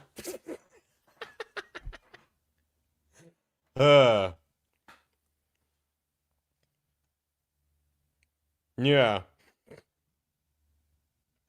Sucking the cock of the apostles. What was even funnier about this song title was the song lyrics, which I wanted to look up, and boy oh boy. Some people, not me, but definitely me, are saying that the song might have been written by AI. Either that, or a retard. It's possible that Nurgle joined some, like, Make-A-Wish Foundation thing, and some dying kid's last wish was, I'd like to write the new Behemoth single, and he was like, alright. That would explain these lyrics. Hold up. Alex Flamer asks, I never listened to Behemoth. Are the recent albums after the Satanist any good? No. No, they're not. But the Satanist is extremely good. I still love that album and play it all the way through. And then the earlier stuff, Demigod's great. Evangelion had really good shit on it. Even older ones, but start of the Satanist, go backwards, and you won't be disappointed for sure. Anyway, the shit of God lyrics, God poopy lyrics. Intro, eat my flesh, drink my blood, I am the shit of God. Verse 1, my friend read this yesterday and started laughing his ass off at the first line. If you are the sun, I am Vanta Black. You are good, I are bad. You are the light of the world, I thrive in the dark. This next one is especially lobotomizing. You brighten the north, I rage down south. Because all badass Satanists gonna be like, I rage down south, bro.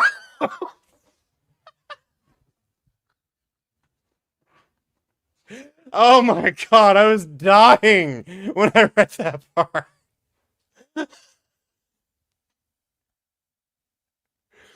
Oh god. Is Nurgle really cringe? Only asking because I know they're big, but I've never listened to them. On Instagram, he most certainly is. On stage, he's pretty badass. I've always loved his stage, you know, get up and style and everything. Anyway, this heretics only I offer thee now. And then we get into this. I for ingrate. This is the chorus. I for ingrate. E to eradicate. S for the scorn. U for the useless. S for the shame. Joy for the joyless. H to humiliate. S for thy son unloved. Now I know my ABCs. Next time God is poopy.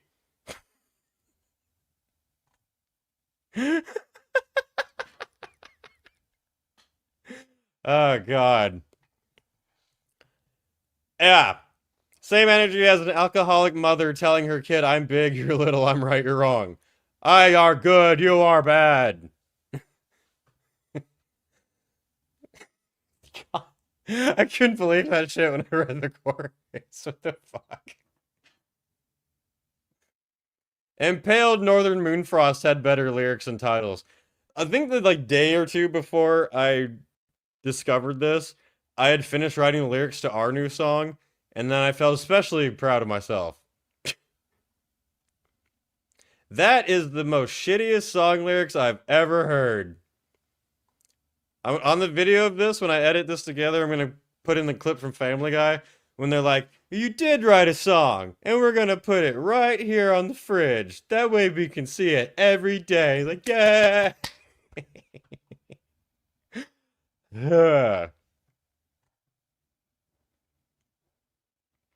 If you are prey, then I am the beast. If you are the good, I am the bad. You wave a white flag. I accept no defeat. They say you're almighty, an illusion I quell. You serve up in Eden, I reign in hell. And then we get back to the ABCs. What is this? What is this? I can't wait for the whitest Kringe shirt from Behemoth. I'm absolutely buying one. If you are purity, I am born of filth. You're exalted in faith, I am driven by will. If you are the rock, I am crushing tide. The sermon I wake from coma into the light. Eat my flesh, drink my blood, poopy poop poop. And then we do ABCs again. Jesus fucking Christ. Yeah.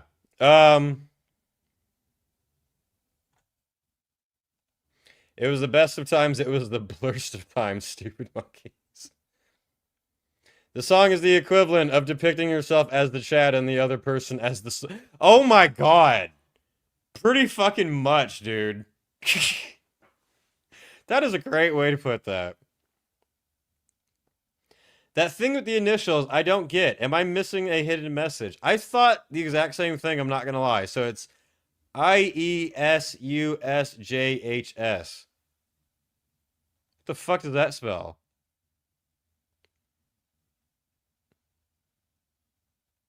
I'm trying...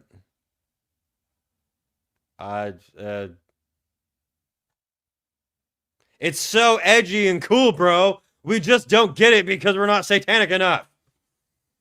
We need to buy more expensive Behemoth shirts so we're cool enough and Krieg enough to understand the message. H for hotel. T for Travaco.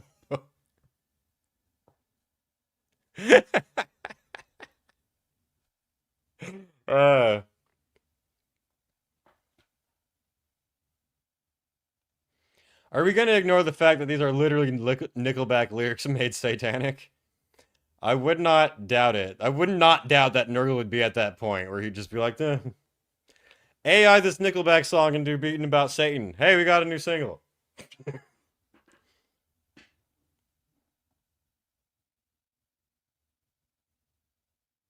This is the newest Behemoth song, yes. Let me show you like a classic Behemoth song lyric. What's a good one? We'll just do Decade of Therion. Therion, how do you fucking say it? You all think I'm smart, but I'm not. Are you still seeing? Oh, wait. Let we go. Okay, so that's new Behemoth. Like I said before, I really wonder if Nurgle has that Benjamin Button disease where you age in reverse. Because these are what his lyrics were. This is from Decade of Therion, big hit song in 1999. Hang on, I'm going to die for a second first, but...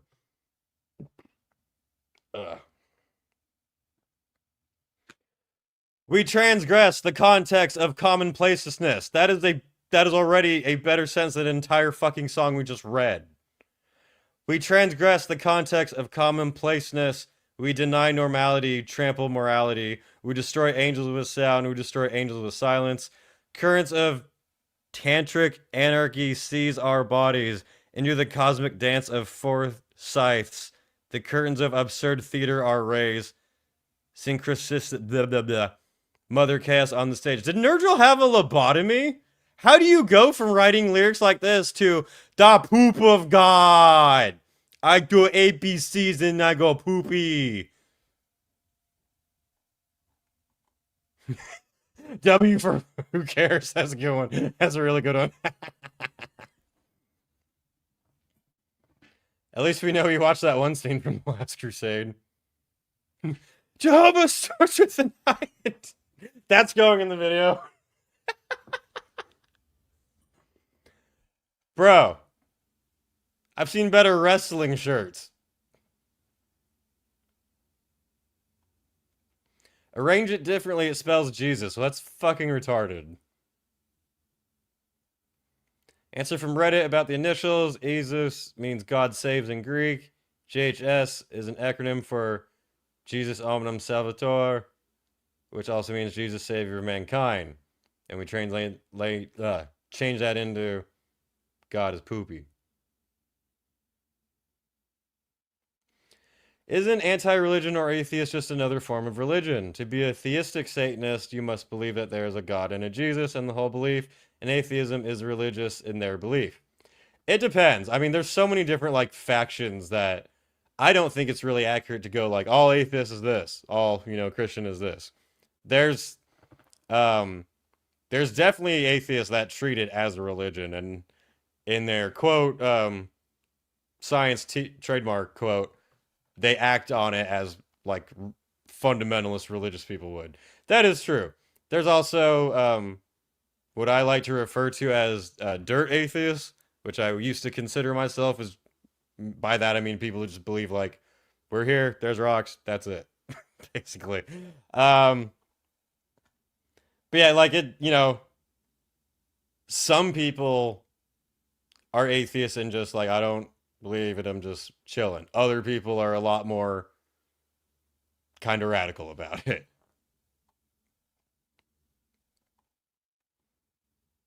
If Brian Griffin wrote a satanic metal song,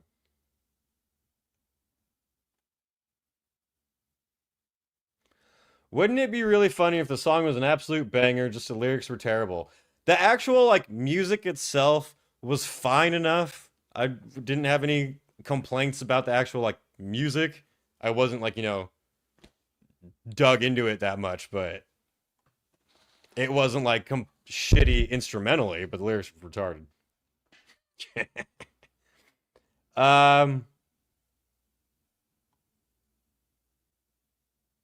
Yeah.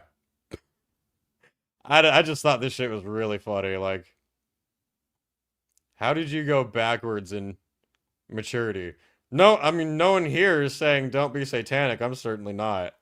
But that just reeks of I ran out of ideas. Either that or like, oh, I used to have really intelligent fans and now my fans are just like TikTok children, so I guess I'll accommodate to that. I don't know. Maybe the rest of the album will be better. New Behemoth album. Da poopy of God.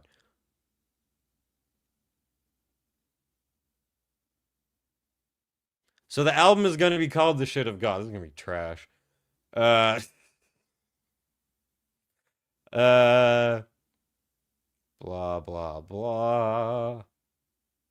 We chose this provocative title deliberately, rejecting subtlety in favor of a direct and polarizing statement. God poop. It's a defiant plunge into the toilet, into the depths, daring to seek the absolute even in the gutter. Come on, dude. Is he gonna pull a G.G. Allen at this point? Just come out on stage and like, God poopy. T for this song is ass. I mean, you guys can go listen to the song right now and let me know what you think of it. Like, if you like it, fine. Yeah, oh God.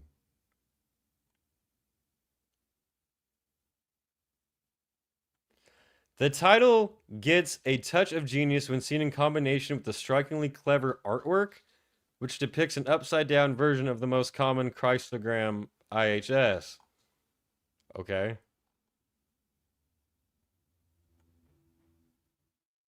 Ooh. Something else I was gonna mention really quick. Oh, the song's got the Shadow Elite, Sowing Salt, The Poop of God, Luciferian, To drown the sun in wine. You've never spelled sun like that before, you fucking weirdo. Something. Let's hope it's better than that crap. I've heard better lines in Modern Warfare 2 lobbies. Oh, I've heard so much better lines.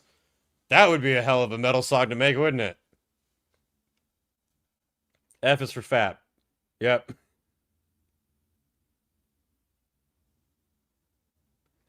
Hey, Mardik BM, I met you on the cruise. What's up, dude? Good to meet you at 70K. I believe bands use religion just to get fans, but very few, like Acheron, I think that says, are the real deal. Oh, 100%. For so many bands, it's either like a straight up gimmick to sell, or just like be cool, but they don't mean it. Some are, but you know, it sounds like a nursery rhyme. Exactly. It's for the children. Speaking of that, actually, that could bring up a nice, wholesome thing on here while we're making fun of cringy people and pedos and shit. Why don't we play something nice and heartwarming? Take me a second to find it, but speaking of the ABCs, this will go great. Hang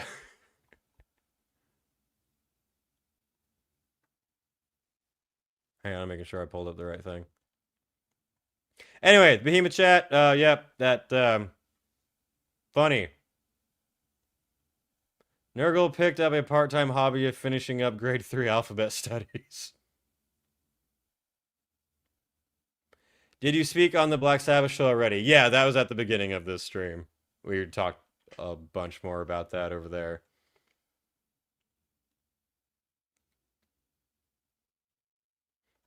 Could have gone the Ice Spice route. God think he's the shit, he ain't even the fart. Honestly, I feel like that was still a little more clever than those Behemoth lyrics.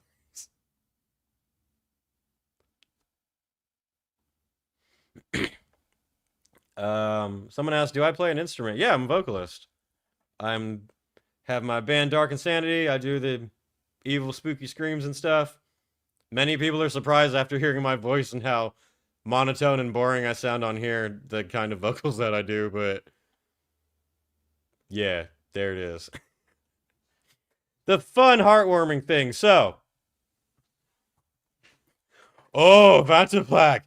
So deep, dark, and scary. I'm shaking in my corpse paint.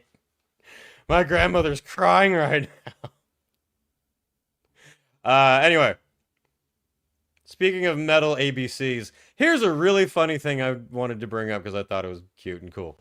A buddy of mine, buddy of the metal scene, of the San Diego metal scene, Adam, good dude, has a page here by Odin Conquers All. He does these great, really cute, funny metal videos with his kid that he's indoctrinating into being a metalhead. Good man. Adam is a super cool dude. The times I've met him, he's been really awesome, friendly, good guy. But he did these cute little videos, and he got this ABCs one with Britney Slaves of Unleash the Archers, and I wanted to share this with you guys. I thought you'd like it. We're going to practice our ABCs again today, and we have our friend Britney Slaves from Unleash the Archers joining us. Hi Odin, it's Britney Slaves from Unleash the Archers. Are you ready to practice your ABCs with my favorite bands? Whoa, that's so cool. Okay, you ready to start? Okay, here we go. A is for Amorphous, a symphonic metal band from Finland. B is for Bloodbound, who I'm friends with on Instagram. C is for Cobra Man, who we listened to a ton while we were recording Apex. D is for Dragonland, who plays amazing power metal, and I've loved them since the beginning of time. E is for Extio, and I love them because everything is a theme. The band is a theme, the songs are a theme, the records are a theme, it's all a Roman theme. F is for Flesh God Apocalypse.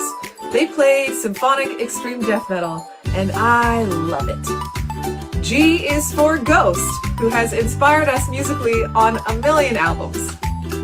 H is for Hammerfall, who I haven't really listened to much until right here, now, on the boat.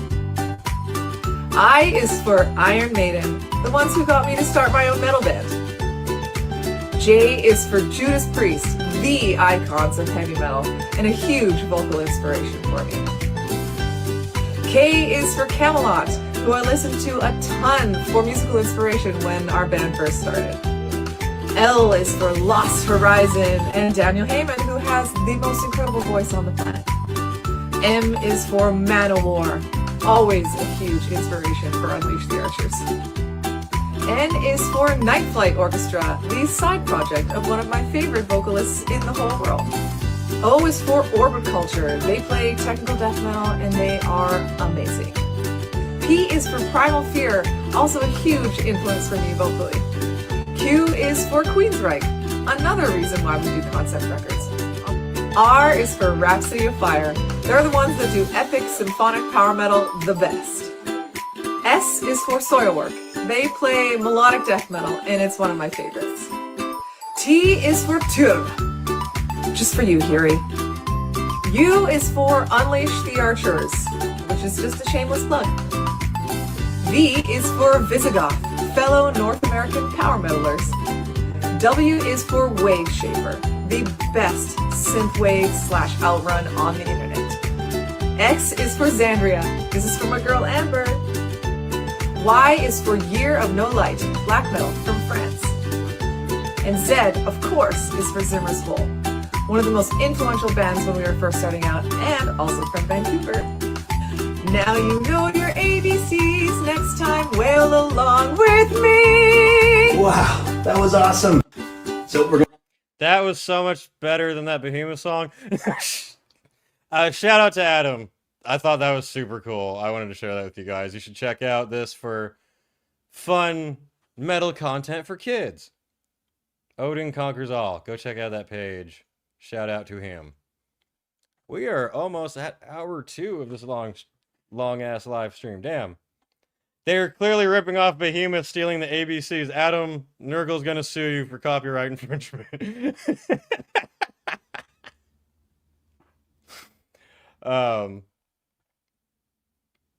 Yeah, that was cool, I thought. Shout out to Brittany Slays for doing that too.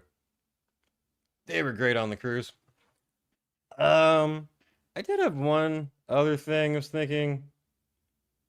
Also open to Q&A and stuff. We got time to kill on here. Someone kept asking me, what do I think of the Headbangers Boat lineup for this coming year? It's pretty good. I don't love it. I still really want to go and check it out some year. I kind of like last year's lineup a little better, but still good.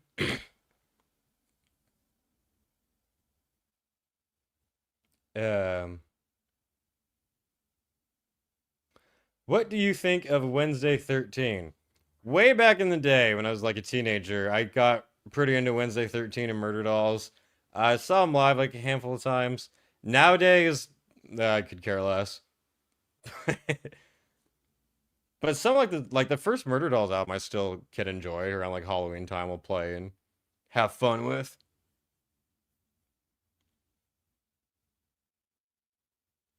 Someone says In Flames best mellow death band.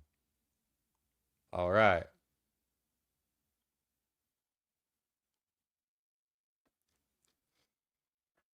Have you ever attended Incarceration? Me and my friends are trying to go this year. It'll be our first fest. No, I've never been. I would assume it's pretty good. It's one of the, I think it's a Danny Wimmer festival, right? And his, like, they might be expensive. You might get the typical corporate stuff and everything, but they're going to be run well. You're going to get what you can expect there. It should be a good time. If it's your first festival, yeah, it should be awesome. Louder Than Life's full lineup is getting announced next Wednesday. Well, well, well. Looks like I'll be reporting on that. Here I actually have a good idea. There's one other video I wanted to get to because I thought it would be a fun little thing here. But before I do that, I have to go to the bathroom really bad. But I'm going to have Adam sing the ABCs to you again because he has a different video. Not the same one. Don't play the same thing, but y'all watch this. I'll come back. Using black metal band names. And we have our friend Plague joining us. So exciting. So let's get started, okay? A is for Orange Goat. B is for Behemoth. C is for Karak Angen. D is for Dark Funeral. E is for Emperor. F is for Funeral Mist. G is for Gorgoroth. H is for Hellhammer. I is for immortal. J is for Jotunheim. K is for camphor. L is for Leviathan. M is for mayhem. N is for necrophobic. O is for old man's child. P is for primordial. Q is for cobrum. R is for rotting Christ. S is for Satyricon. T is for Take. U is for Uada. V is for Vananadir. W is for Vatane. X is for Zaster. Y is for Yamato. Z is for Zarimar. Now we know our ABCs. Wow, that was so cool. What a fun way to learn about band metal names. Thank you, Plague. So today we're going to practice our ABCs using black metal band names. And we have our friend Plague joining us. So exciting. So let's get started, okay? A is for Orange Goat. B is for Behemoth. C is for Karak Ungren. D is for Dark Funeral. E is for Emperor. F is for Funeral Mist. G is for Gorgoroth. H is for Hellhammer. I didn't think it'd be so I short. is for Immortal. J is for Jotunheim.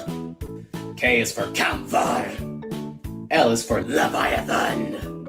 M is for Mayhem. N is for Necrophobic. O is for Old Man's Child. P is for Primordial. Q is for Cobrum. R is for Rotting Christ. S is for Satyricon. T is for Take. U is for Uada. V is for Vananadir. W is for Vatane. X is for Zaster. Y is for Yamato. Z is for Zarimar. Now we know our ABCs. Wow, that was so cool. What a fun. Posers confirmed. Yeah, I think that's pretty cool, pretty fun. Anyway, I had one more thing I thought we could go over. It'd be fun. And it was just going to react to another YouTuber's video. Well, before I share this, let me hide my offensive stuff. When I pulled up YouTube earlier, this is just one of the videos that popped up in the suggestions. I do not know who this person is at all. Katie Core. I've never heard of this person. I watched the first couple seconds of this video and say her first opinion. She talks about my unpopular metal opinions ... Yikes. I just thought this would be fun to react to and see how we go with it. Like I said, don't know about this person at all. First opinion I saw her say, I agree with. Us reacting here is definitely not in any intention to if we disagree, attack or be mean or anything. I just thought this would be a fun thing to have a good chat with and watch together. So, shout out to Katie Core. I don't know if she's newer or not, but let's see what she has to say. It should be fun. Hello everyone, my name is Katie and welcome back to my channel. So in today's video, I'm going to be talking about my own personal metal hot takes. So these are going to be my own opinions that are somewhat unpopular within the metal scene. It's going to cover a lot of different subgenres within metal, and I might be surprised after I post this video, maybe some of these opinions are more popular or more common than I think, but these are the ones that I usually try not to talk about a lot because I feel like it starts a bad negative conversation, and I usually just like to keep the peace and respect other people's opinions and all of that. So please keep in mind, with her saying that, before we get into this isn't meant to be a thing that's super negative. I'm not trying to crap all over people's music tastes and stuff. This is just my personal opinions. Right, so everyone be respectful. We can disagree and make jokes and have fun here, but I in no way want to, if she says something we don't agree with, not be dickheads in any way at all. But I don't know. I might agree with everything she says. Let's see. It's all love at the end of the day, and I'm going to try not to be super harsh about it. Hot take number one is that I think deathcore is boring. Correct. Strong correct. And this is the point in the video I've watched up to, so I've not seen anything past this very moment. But first opinion, deathcore is boring. Listen, okay, so my name is Katie Core, right?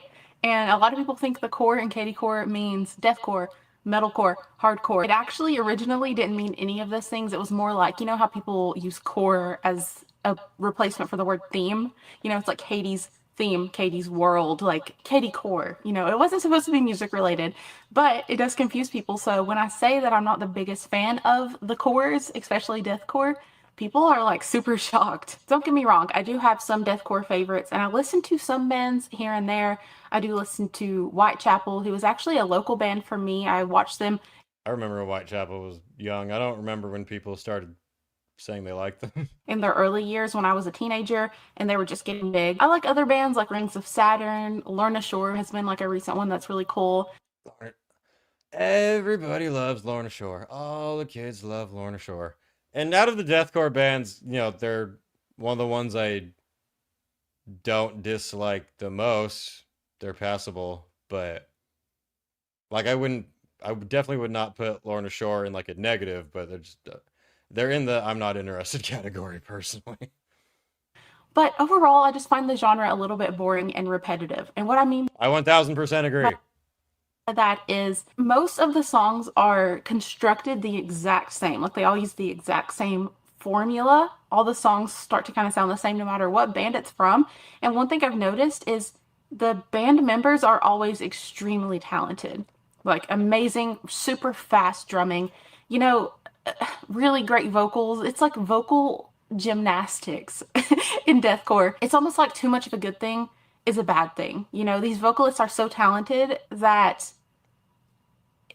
it's just too much, I guess. And there's nothing really stand out anymore when they all kind of like sound the same. It sounds so stupid to say out loud, but no, I completely agree with what she was saying there. That's why I'm not really impressed with deathcore, because each band to try to up each other, just like how more deeper of a squeal can we do, how deeper of a breakdown, and it's not impressive to me. It doesn't add anything really exciting or interesting. It's just kind of like durr for the sake of doing it.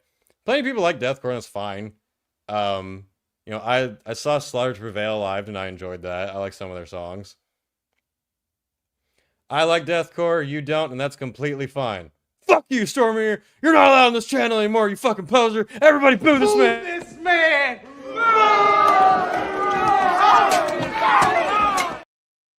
I'm kidding.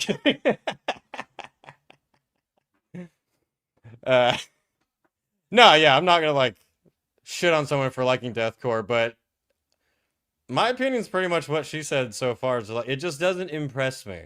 I've not heard anything that makes me be like, oh, that's sick. I've just been like, yeah, it's heavy, it's brutal, you know, that is accurate, but for me, it's just a little bit redundant, and I feel like I can't really appreciate these talented musicians because the songs that they're putting together are just boring. The things they're doing within the song are really good, but it just doesn't spark anything in me after I've listened to so many songs. I guess what I mean is it starts to sound like a vocals competition, like who can have the craziest vocals and the fastest drum beats and all of that, and it just almost takes the soul out of it. It feels like there's no... That, exactly what you just said. It takes the soul out of it. That is the most important thing about music, metal, art, is the soul to it. I would so much rather have a technically simple song to play that has the soul, is powerful, has the meaning to it. And that's why deathcore and other, like, deathcore, progressive metal, a lot of that stuff doesn't really do it for me. It's just kind of numbers for the sake of numbers rather than the meaning behind it, I guess. Not a lot of passion anymore. It's just like all the deathcore bands are kind of interchangeable for me at this point. They kind of all sound the same. I mean, deathcore is a really cool genre because you have like some of the song composition of metalcore, but it's a little bit heavier. You have elements of death metal. So honestly, it's a really cool concept, and I still like it a little bit every now and then. And I do have my favorite deathcore bands, but I just would never say it's my favorite genre by any means. And this leads me to my... So far, she's doing well. My next metal hot take, and it's that metalcore bands also sometimes start to sound the same. You know, they follow that. So her last opinion is the same as her first opinion. No, but Yeah, I'm not a core almost fan. like pop music song composition, which I really love. I actually love pop music in the way that it's all constructed. No. It's really catchy, you know. But metalcore songs are so predictable now. A lot of times in modern metalcore, you have like the first verse, the catchy chorus with clean vocals, and then you have the second verse, and then another catchy chorus, and then you have like a little bit of a bridge, and then you have the breakdown, which kind of all start to sound the same, and then you have that final catchy. Yeah, that's an interesting comment. I mostly listen to metalcore now. I used to be a death metal only guy for like 2 years, but it just came stale. But Ice Nine Kills has kept metalcore in my rotation. See, I would be like the complete opposite of you. I'm so much more connected to like old school death metal and the grinding like rhythm and flow of that. I tried Ice Nine Kills, didn't like it. Just not my. To me, metalcore just gets stale and redundant. But I guess that kind of depends on the person. Coworker core. Poppy chorus again. This is pretty much my same criticism as I had with deathcore, but it's just a little bit softer. I mean, metalcore just really uses the pop music formula, and it works. It's catchy. People can quickly like pick up on your music. It's more digestible. But they all just start to sound the same after a while. There's only a few bands I can They think are. I fucking hate the mix of the harsh singing and then the clean singing back to back, especially because it's the whiny clean singing. I can't stand that shit. I've said that on here plenty of times. I cannot stand the bands that are like, I'm a fucking badass, don't fuck with me. And now I'm whining and like, I hate it. I hate it. That really changed things up in recent years. I've lost interest in almost all metalcore because of this. It's to the point now where if a new metalcore band comes around or an old favorite of mine comes out with a new album, I won't even listen half the time because I just know what I'm gonna get into before I even hear it, and I'm almost always right. It's almost always exactly what I predicted. I do still like some modern metalcore bands. I do literally the exact same thing. Like, whenever I hear like a band that people are checking out, I put on the song. Within the first like note, I can usually tell if there's going to be the whiny clean singing, and then I can always tell the moment they're about to come, and it's always like, yep, there it is. Knew it was coming. God damn it. So many bands I've turned on and been like, it starts okay, but I can tell, and there it is. Ice Nine Kills is really fun. They are guilty of that predictable song structure I was talking about, but they're a little bit more theatrical, and they theme all of their songs around horror movies, and I'm a big horror fan, so that's just something a little bit different, a different concept that I've really been able to latch to in recent years. But I can't really think of more than like 2 or 3 metalcore bands that I really enjoy right now. Next, hot take, unpopular. Wait, before she gets the next hot take, I mean, I still agree. I agree with her last take, too. So far, Katie Core, Pink Obituary is doing well, in my book. Dylan Dragontail says, I honestly think most death metal bands are stale as fuck too, though. I know you're going to hate me for this, but Mortician is the most boring shit I've ever heard. I don't know about the Mortician part, but I know exactly what you're saying. Like, I've seen plenty of death metal bands that don't stand out from the other bands on the bill. Yeah, go to a local death metal show anywhere and you'll pretty much see that, but yeah, most genres of music are kind of overpopulated at this point. There'll be ones that stand out here and there, but like, I love death metal. I would say that's probably my main form of music. It's kind of hard to say because I like so many others, but out of what I listen to the most and perform on my own is death metal. But even with that, like, I agree, there's plenty of bands that just don't do it for me, aren't that exciting. There's still some. It's different for everybody. Wait. Carmen screams, I hate you! I'm gonna do bad things to you! And then, random, simple, generic riff cleans, please stop hurting me! Literally every metalcore song ever. We just did that. That just happened. We're living in a creative dead times, correct. Anyway, what's the third opinion? Are we angry yet? Are we fighting? Opinion, but maybe not. I don't know. I feel like we're changing and evolving a little bit over the years. But I think people who use the term poser, unironically, might be posers themselves. All right? None of these hot takes are that hot yet. because they see Not that she's wrong. I agree with her take so far, but nothing's made me been like, metal as like an image that they have to keep and they have to gatekeep. It's like, that's not what the music is about to me. I don't care about how people perceive me in terms of my music taste, and I don't see the scene as like this thing that has to be kept away from certain types of people. I've just never been that way. The people who seem to get labeled as posers the most are people who are just getting into the music, like they only listen to surface level bands and the more popular stuff. They've never done like a deep dive, and there's nothing wrong with that. Usually these people are just younger, or sometimes they just haven't listened to metal as long, and there's nothing wrong with that. Like, we all start somewhere. I don't think it's right to call those people posers. Like, so what if they only listen to surface level bands for the rest of their life? Like, that's the music they like.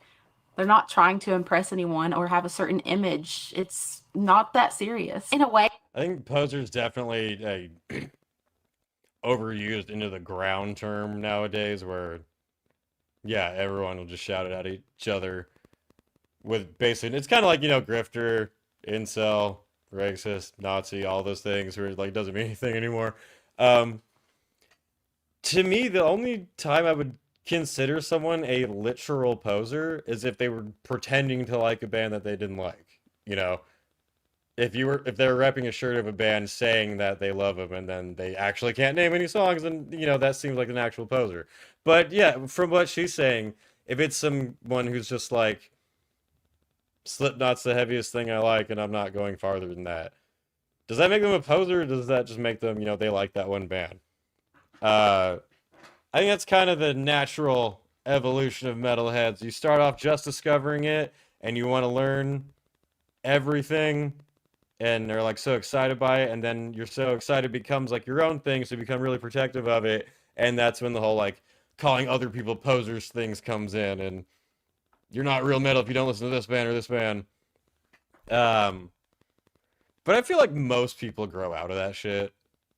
You know, like it's really a high school thing when you're trying to be in like a clique and look cool to other people.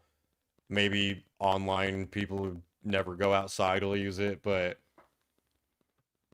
most people nowadays don't give a shit about the poser, what you're into aside from metal or whatever, you know? Mark Black Metal says, poser nowadays are everywhere when they go to Walmart and wear a t-shirt of bands they don't know.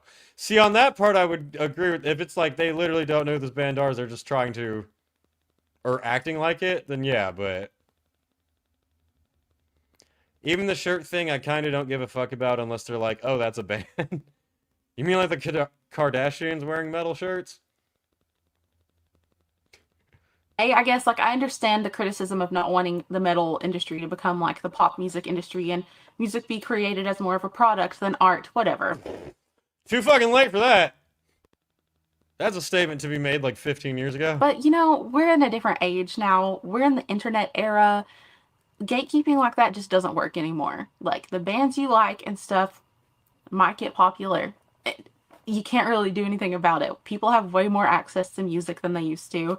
It's way easier to discover different bands and different genres now, and you gotta kind of just get over it. Anyone that doesn't actually like the music and is just trying to look cool, first of all, they're probably 13. Poser. Second of all, if that's the case, they're gonna burn out and get over it in like 2 weeks. They're not gonna ruin your scene, so get over it. Most of the people that use this word unironically are middle-aged and shouldn't even care anyways. I get labeled a poser. Yeah, they're just fucking losers on their own. Like, Poser all the time. First of all, it's usually because I'm a girl. People will call me Barbie girl or Blondie or something like that and try to like downplay my knowledge of music. Or maybe I just don't listen to certain bands and it rubs people the wrong way. I mean, she's wearing an obituary hat. She's already got some good points with me. And they always throw out the word poser, and it is the most annoying and cringe thing I've ever seen. And this leads me straight into my next hot take, which is kind of related in a way. Hold up before we get to that. I mostly agree with that last point, but like Josh L says, I'm pro gatekeeping just because of the mid-teen hipster invasion of black metal. See, yeah. Why your microphone is popping when you speak? Oh shit, alright.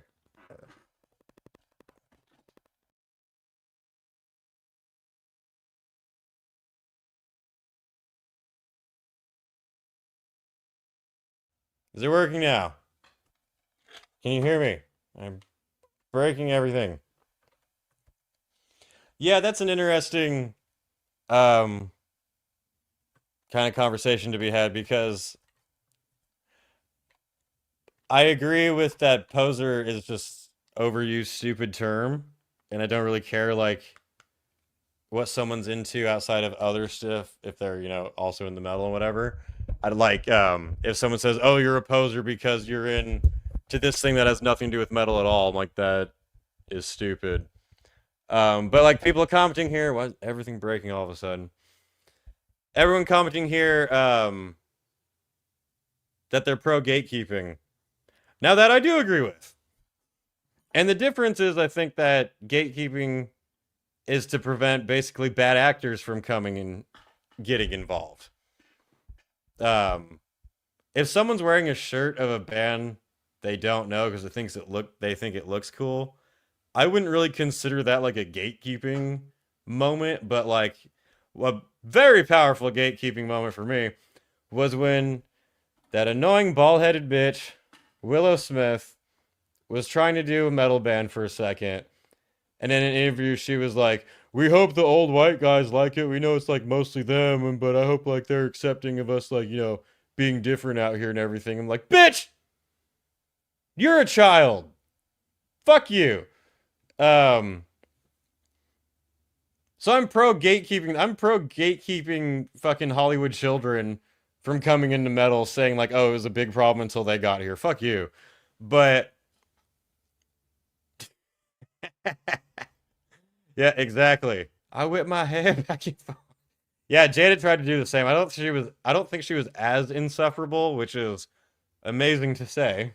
But so yeah, I think there's plenty of gatekeeping is good to keep bad actors out. I've had plenty of people, you know, saying like, "I like metal, but it just has like this big problem to it." And I'm like, fuck you. But if someone's like, "I love Obituary and Cannibal Corpse and Barbie and Pink," I'm like, I don't consider that like a gatekeeping thing, you know?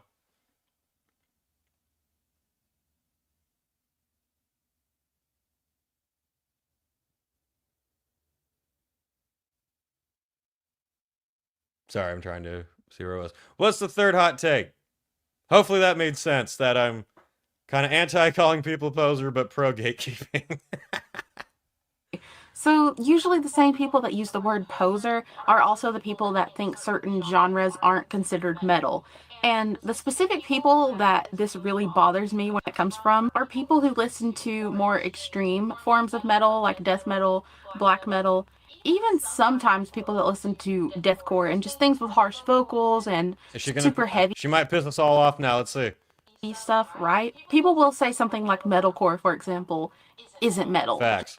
Just because it's not exactly as heavy and all these other things. But the weird thing about that is those more extreme genres are so different from like OG metal, classic original heavy metal.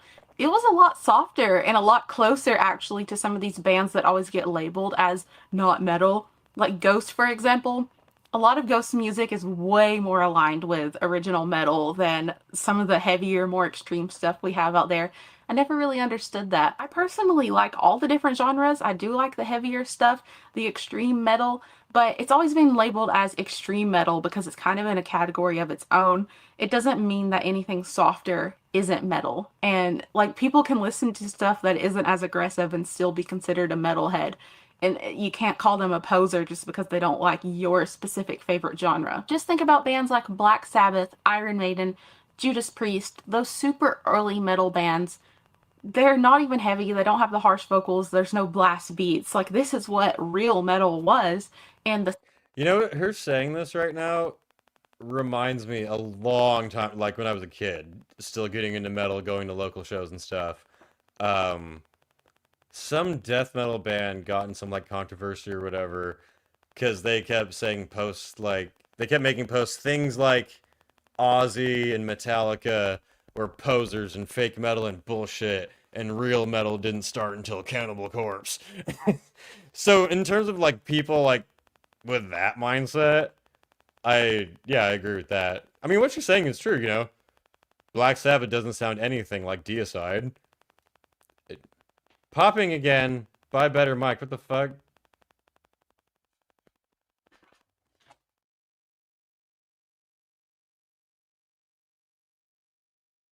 Shit's just trying to quit me to quit this stream. What am I doing? Yeah. No, I mean, she is right in that, and that's an interesting part about like gatekeeping and everything, is that, you know, we wouldn't have had black metal, power metal, and all these genres if some experimentation wasn't allowed to happen at some point with the music.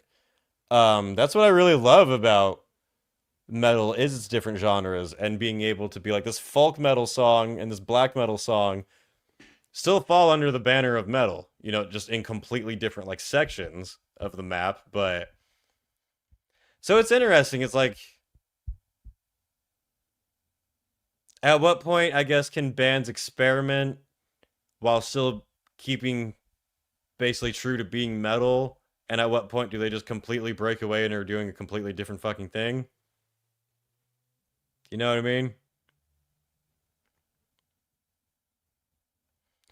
Metalhead nerds, myself included, just argue to argue like most enthusiasts. If it's kept fun and lighthearted, it's fine, but some of y'all go way too far on judging music. Some people don't have much excitement in their life. The 70s and 80s. I don't know where we got lost there, but it's okay if you like heavy stuff. Not everyone has to. All right, next Yes, opinion. they do. No, I know plenty of people who watch my channel who don't like death metal or my band because of the vocals and everything. It's fine. And this one is a little rough, all right? I don't know how people are going to feel about this one, but for me personally, it's really hard for me to separate art from an artist. Ooh. Let's say my favorite artist. Ooh. She says it's hard for her to separate art from the artist. What do people think of that?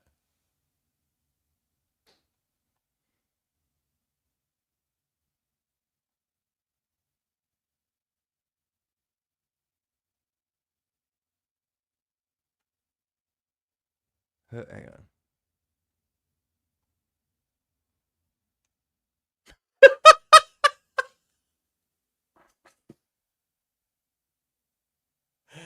She says she has a hard time separating art from the artist. Tim Lampisa says, I don't get it personally.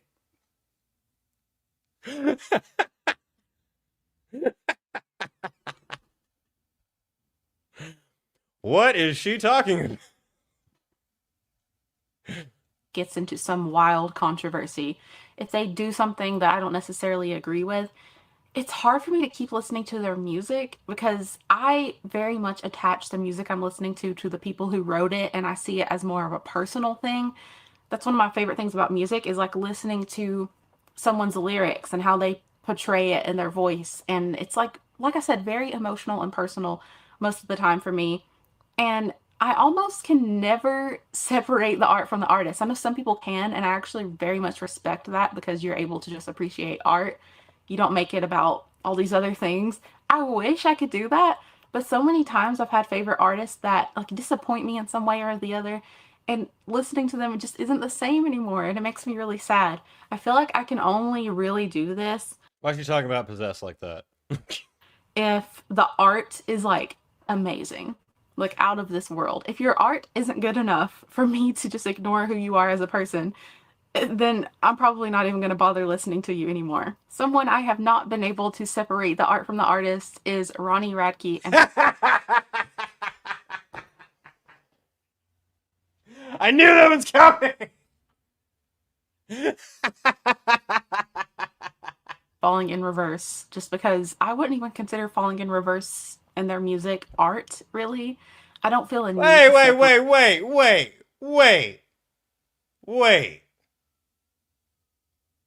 Wait. Rate it from Ronnie because the music isn't even that good. Okay, so this next. She just said that you don't have to listen to extreme shit for it to be metal. That doesn't make you a poser or anything. But then she says she doesn't consider Falling in Reverse art? What are you talking about? Even if you don't like the songs, they're well done.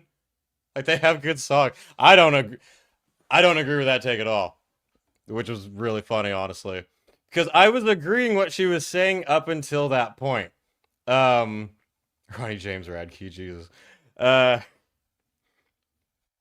In terms of separating the art from the artist, I think it completely depends on basically you personally and how you feel about it. Unless I'm not for like canceling people unless they actually did a seriously like illegal criminal thing, like the supposed pedo that Ronnie Radke was talking about earlier. In that case, yes. If it's someone who has an opinion I don't agree with, then I'm absolutely not for canceling or shit. So, but in terms of like, there's people that I won't listen to or support on my own because they did shit I'm really not cool with, but that doesn't mean I'm like calling for them for their careers to be ended or anything. Like, great example, we were talking about a little ballhead bitch a minute ago. Will Smith. I'm not saying that like he shouldn't be allowed to work or that you know, you guys can't watch the movies or anything. I personally don't want to ever see anything he's in ever again. That's just me.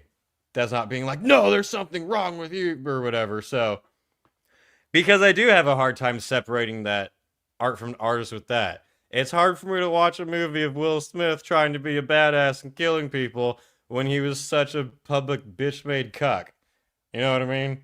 So, in terms of that, but if it's something like, if it's an artist who makes songs I like who has a political opinion I don't agree with, I don't care. Stuff like that. But yeah, I thought your comment about Ronnie Radke was pretty hilarious. The whole, it's not, that's horseshit. Come on. There's like, you know, what are bands out that I don't like? I don't know. Most popular shit now I don't like. I wouldn't say it's not art. As They Lay Dying is another good example. Yeah. Yeah, that's basically another good example, is that I'm not necessarily saying that Timmy Boy up here should never be allowed on stage again. I'm saying that I don't want to be anywhere near that stage. He can be on stage to, you know, nobody. That's fine. Yeah, I think Tim says, no, As They Lay Dying is a horrible example. Everyone still loves me. People are saying Lost Prophets. That's basically the most extreme example, you know? I really don't think it's even possible to still listen to them and be like, nah, I can look past, like, that's a pretty extreme one. That's a very extreme one. Especially because it was subliminal too on that end, but yeah. Like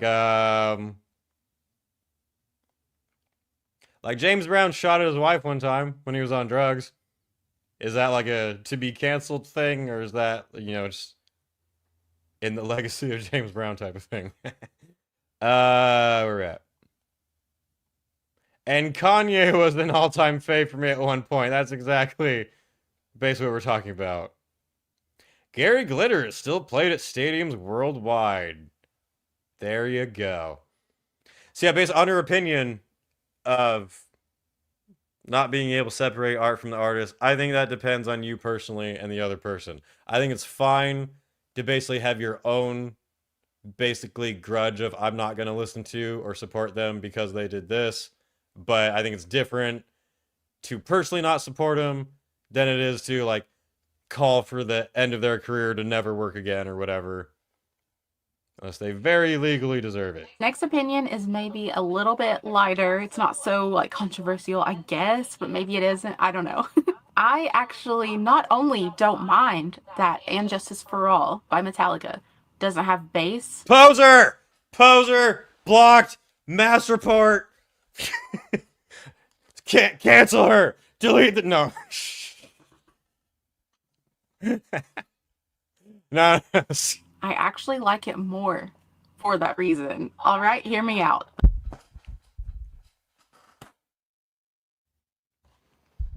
Now there's some wild shit that could be said when unpopular metal opinions. This one I have not heard before. Everyone's saying boo. We stand up for the bass players here. Now, I want to say first that I very much don't like the way that they treated Jason in his entire career with Metallica, first of all, but also Jason was an ultimate badass. His old videos live with Metallica are awesome. On this album specifically, they turned all his bass down in the mixing, and it's basically non-existent on that album, which is messed up. There's many layers to that conversation. But this is about sound only. I find that the album's lack of bass actually gives it this really like crunchy sound, and it normally would be considered bad by a lot of people. There's something about it just... Josh, I have to agree with this comment.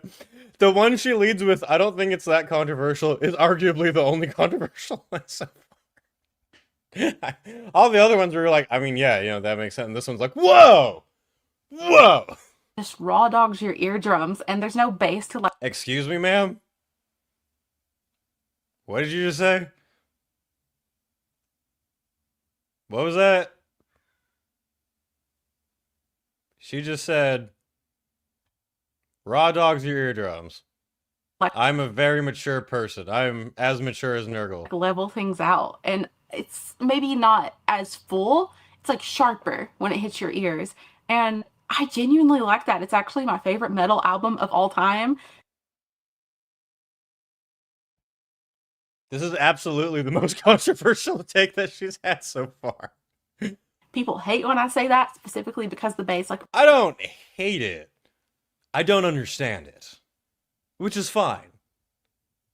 Bassists do not like me when I say this, but I don't know. I wouldn't like it if every album didn't have bass. It's very important with rhythm and making a song more full. I love how this is the take where the chat unanimously is like, boo this woman! Boo! This is bullshit! Boo this woman! All the others, she's like, yeah, I either agree with her or not really, but it's fine with this one's it's like, boo! And all of that, but it makes this one stand out, and it's got that crunch, like I said, that I feel like you couldn't appreciate the crunchy tone of the electric guitars as much if the bass was there to like smooth things out. That's like saying you can't appreciate the crunch of crispy bacon. Like, that can be too much. I kind of want to do like a whole Metallica unpopular opinions, hot takes video separately, so let me know if you're interested in that, because I have a lot of those. I feel like we might get some really fun reactions out of that if she wants to do that. That was definitely the most shocking take so far. It's got that crunch, Josh, that's why!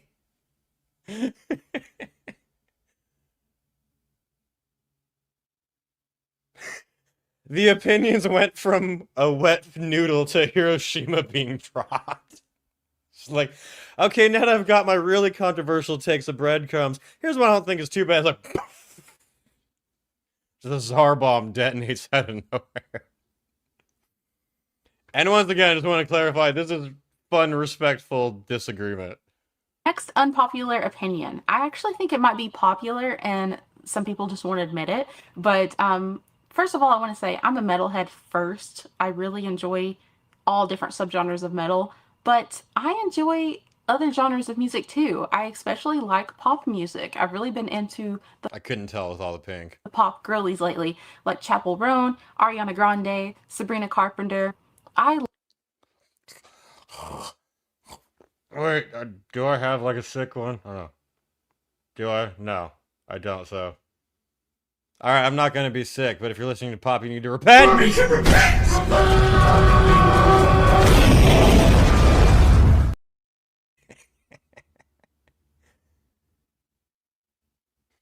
Katie Core is successfully destroying her YouTube career. No, she's not. I'm not going that far. If anything, takes like that would probably get more traction, would get people on the algorithm. Love that style of music, and what my point... And to be fair, she didn't come out and be like, fuck all you people if you don't want, you know. She's saying her opinion. We can laugh at it. Is that I don't think to be a metalhead, you have to only like metal. I think you can listen to other things too. I actually think you need to be a music lover first to really appreciate metal. I actually strongly agree with that statement. I really like that. Because I'm always listening to I'm always listening to funk music, classical, everything, old rap occasionally, but no, I like that term of appreciating music more than being like just a straight metalhead.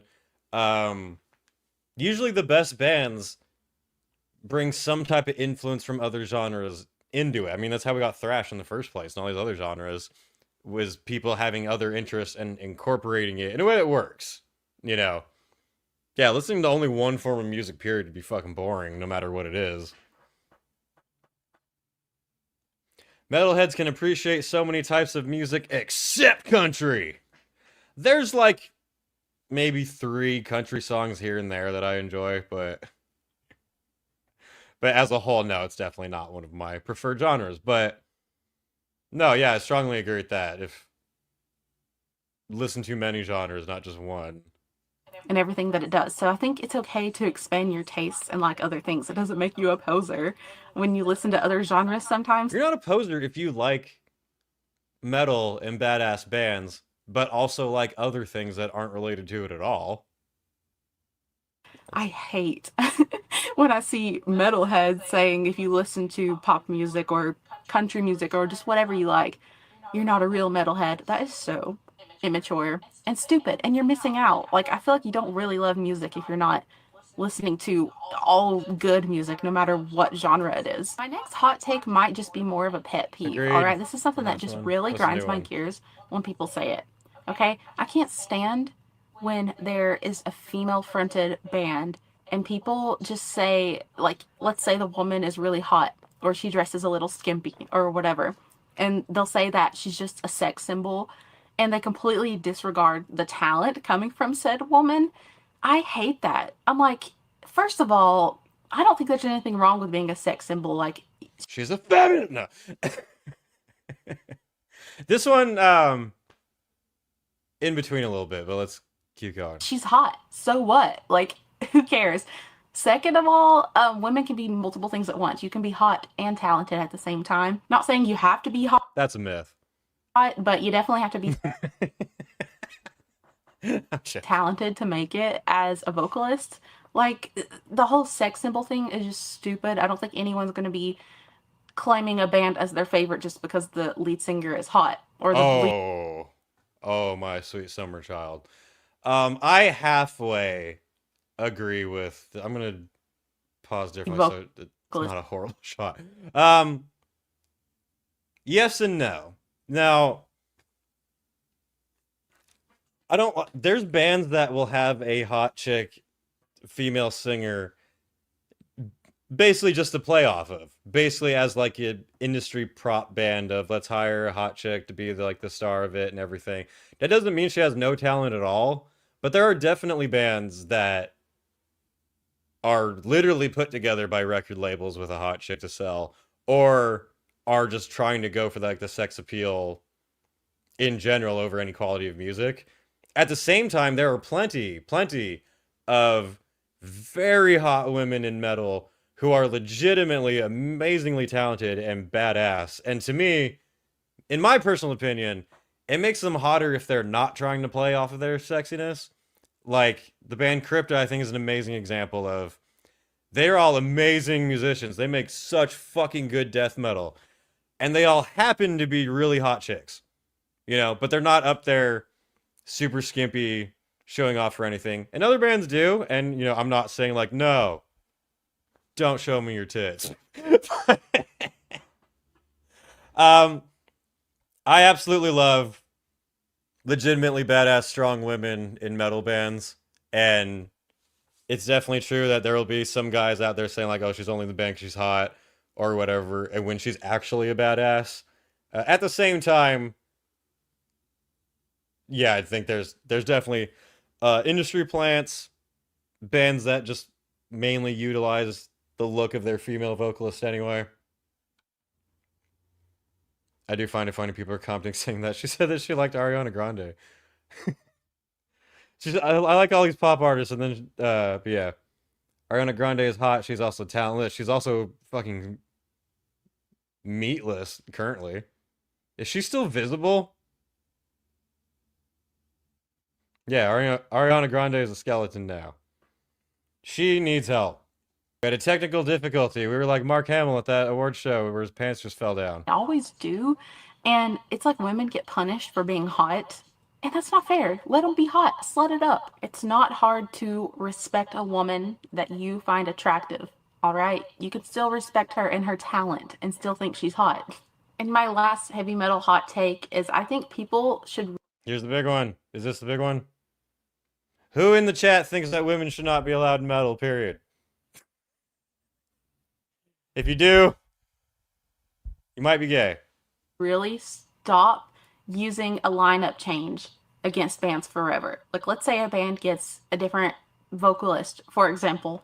Every single comment on every video for the rest of their career will be, this vocalist was better. Where's this vocalist? Like, they will never let it go and let the band move on. Like, these are just people creating music and trying to push their art out there and express themselves. And you know how disheartening it probably is to constantly be living in the past and everyone always wants the old members back. It's so exhausting. It's been happening to Metallica for over 20 years. Like, Rob Trujillo has been playing the bass in Metallica for like 25 years, and every comment, every time he's in anything, it's always Cliff was better, Jason was better. Oh my gosh, let it go. Rob is the longest standing. I will say that there was one time I saw Exodus many, many years ago, and at the end of the show, Gary Holt's like high-fiving people in the front, and someone high-fives him, and I hear him say, like, get whoever back in the band. Like, you need to get this person back in the band. And I thought that was really shitty, because, you know, you may like a certain musician for what they contributed to a band, but you don't know all of the behind-the-scenes shit and what's going on. So, like, maybe you don't know that person did something really fucked up to one of the other members, or is just has a serious problem that can't be dealt with. So, yeah, I think it can be a bit immature at times to, like, keep harping on bands over that, especially if it's been, like, years and years and years. Yeah, pretty much. I mean, you know, I feel like fans are welcome to give their opinion of, you know, I preferred this person more. This person did more for the band or whatever. At the same time, yeah, you don't know a lot of the time don't know the human level behind it there. Of like, it's kind of like if someone kept coming up to you saying, how come you're not with this person anymore? You guys were so great together. And then you're like, that bitch cheated on me and stole all my money. We don't fucking know that. You know what I mean? Okay, I do agree with her here. People don't get that sometimes people leave bands for whatever reason. Things just don't work out. We have to deal with it. Yeah, it can suck. You can be disappointed 100%, but yeah. Bassist in Metallica ever by a long shot. Like, he's not the new guy anymore. And that's just a good example. This happens with bands all the time. You gotta just let go of the old lineups. Like, it's in the past for a reason. She's right. Sometimes bands move on, and you gotta let go. You gotta let go of the fact that Behemoth used to write good lyrics. And they used to not be cringe. You have to accept it's in the past. We have to move on. Shit happens. Leave them alone. Don't harass them. All right, so that's all for my heavy metal. Well, I think Josh L. said it best in the comments right there. Her unpopular opinions were mostly very agreeable opinions, and then one major nuke out of nowhere was like, what the fuck?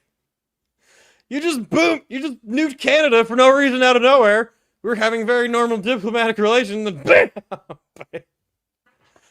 But no, I pretty much agree with most of those takes. Shout out to Katie Core. Pretty good video here. If you liked it and want to see more of her, go ahead and check it out. If you didn't like it and don't agree with her, just leave her alone. That's all I got. But I thought it was fun. I've never heard anyone say that. What she said, and Justice for All was... She didn't say favorite Metallica album. She said, like, favorite metal album. I've never heard anybody say that before. Wow. That is a bold statement. Is it more ballsy and bold for Ronnie Radke to call out a apparent pedophile, or to publicly state that your favorite metal album is Unjustice for All. But hey, that was cool. Yeah, so honestly, I think that's pretty much it here, unless we got anything else to cover. It is almost 3 hours into this show. This is one of the longer ones that I've done. Crazy.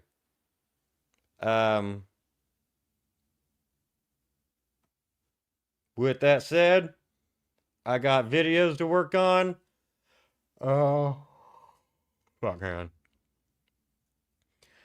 Josh L said, fuck. Here's what I think is an unpopular opinion. Ozzy is my third favorite Sabbath vocalist. Damn. Number one's obviously Dio. What are the others? Oh yeah, Milwaukee Metal Fest announced a couple new bands. We could go over that really quick. Rocket is still asleep. Someone commented saying it's still Rocket time. You never sleep this long. Rocket. Wake up. This girl said Injustice for All is her favorite metal album, and you didn't even call her a poser. Are you okay? Are you feeling alright? At least he's not fucking meowing. Jesus Christ.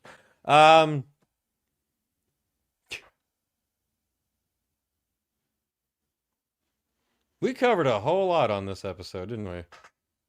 Good times. Let's see what Milwaukee Metal Fest has got, and then I'm gonna dip on out of here. My next video I'm working on is going to be every metal cruise. Since I just went on 70K and had some criticisms, I thought it'd be cool to make a video on all the cruises. There's multiple.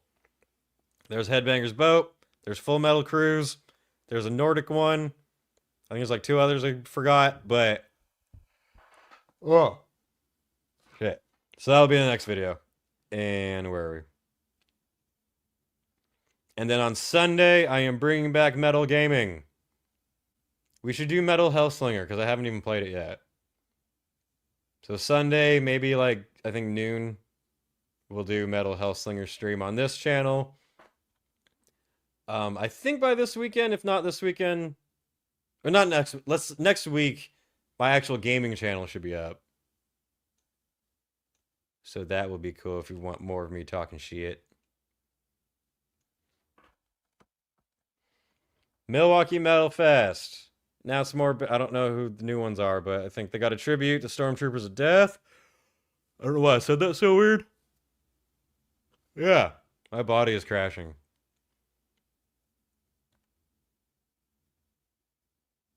Yeah, more bands. It's pretty good. I don't think I'll be there this year. Mostly because of like money and trying to be smarter with stuff. Unless someone wants to pay for it, but I do like Guar headlining. I'd love to see that. I can't believe Guar is on their 40th anniversary. Can you imagine spending 40 years of your life spraying audiences with a giant fake dick? Some people live the best lives. It's a good lineup. It's going to be badass. It's funny that there's like 0 power metal bands when last year there were several. But it's pretty good. Are you coming around Europe this year? Most likely not. I definitely would like to. I didn't get tickets for the Ozzy show. We don't have any festivals lined up for the band or anything right now, but... Oh, god damn, I'm so tired. It's almost my bedtime. So probably not Europe this year. Definitely will have to make up for it next year.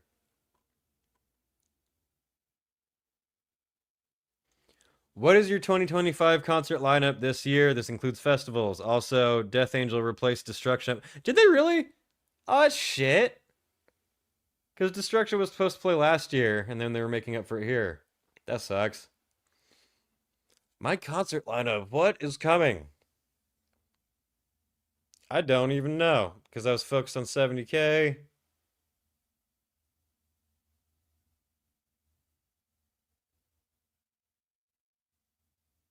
I have no fucking idea. My band, our 2 shows coming up next month and the month after.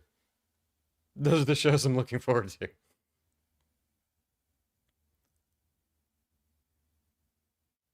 Care to check out the Brutal Assault lineup for this year next stream? Did they add more bands?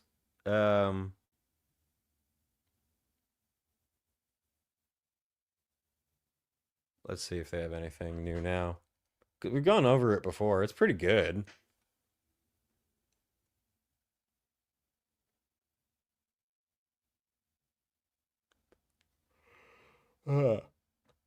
Says Brutal Assault has 82% of their lineup. And they've got 3 Inches of Blood, Absu, Agnostic Front. I'm not going to read all of these, but always a brutal as fuck festival with Arthur Brown. Lots of acid.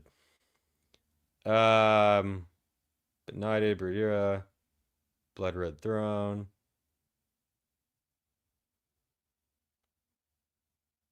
Jimmy Borger. Oh, they're finally getting out and playing a show. Holy shit. It's like seeing a unicorn at this point. Drowning Pool. I remember that one song. Flesh God, dope. Gojira, Destroy the Place. Gudalax, super fun. I would definitely love to go to this. This is one of the festivals I haven't been to yet. Very much want to. I've pretty much only heard great things about it. Mayhem, Ministry, Obituary. Yeah, lots of killers. No Dark Insanity.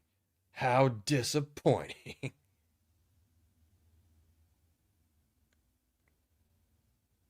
that's a pretty brutal lineup. I dig that. I would definitely go. Carmen is correct. Carmen says, I can't trust planes today. Yeah, I'm good off of flying this year, let's say. That shit is crazy. When I was flying around for 70,000 tons of metal, planes are just dropping out of the fucking sky. In my advice, I'm Wyatt's Metal, and I have to say, stop crashing planes. That would be my advice. If you learn anything from this live stream, it's to stop crashing planes. I think that's pretty much it for this episode. We did a long one. Almost 3 hours. Lots of fun stuff to talk about. We allegedly exposed pedos. We talked about the Ozzy show. We made fun of Behemoth. We made fun of other stuff. We reacted to that video. That was fun. Yeah, my gaming channel will be up next week. I will definitely be posting about it. You will definitely see the links. The metal gaming is coming back on Sunday at noon. We'll be doing Metal Hellslinger. Also, been saying it, but I got the logo made for the Rocket streams. That will start pretty soon. Next week, gaming stream. Shortly after that, Rocket stream. Gaming channel coming soon. Dark Insanity working on shit. We got shows coming up. Lots of things going on. Give me all of your money.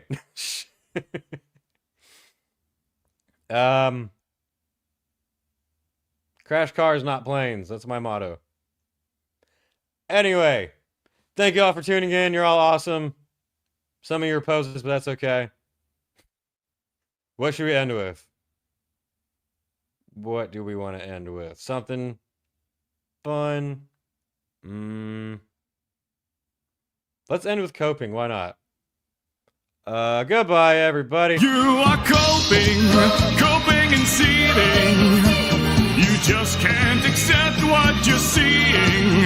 Yes, you're coping and seething. The truth it is scalding, and now you are molding and coping so hard. Coping and seething. Now this might strike some viewers as harsh, but I believe everyone involved in this story should die.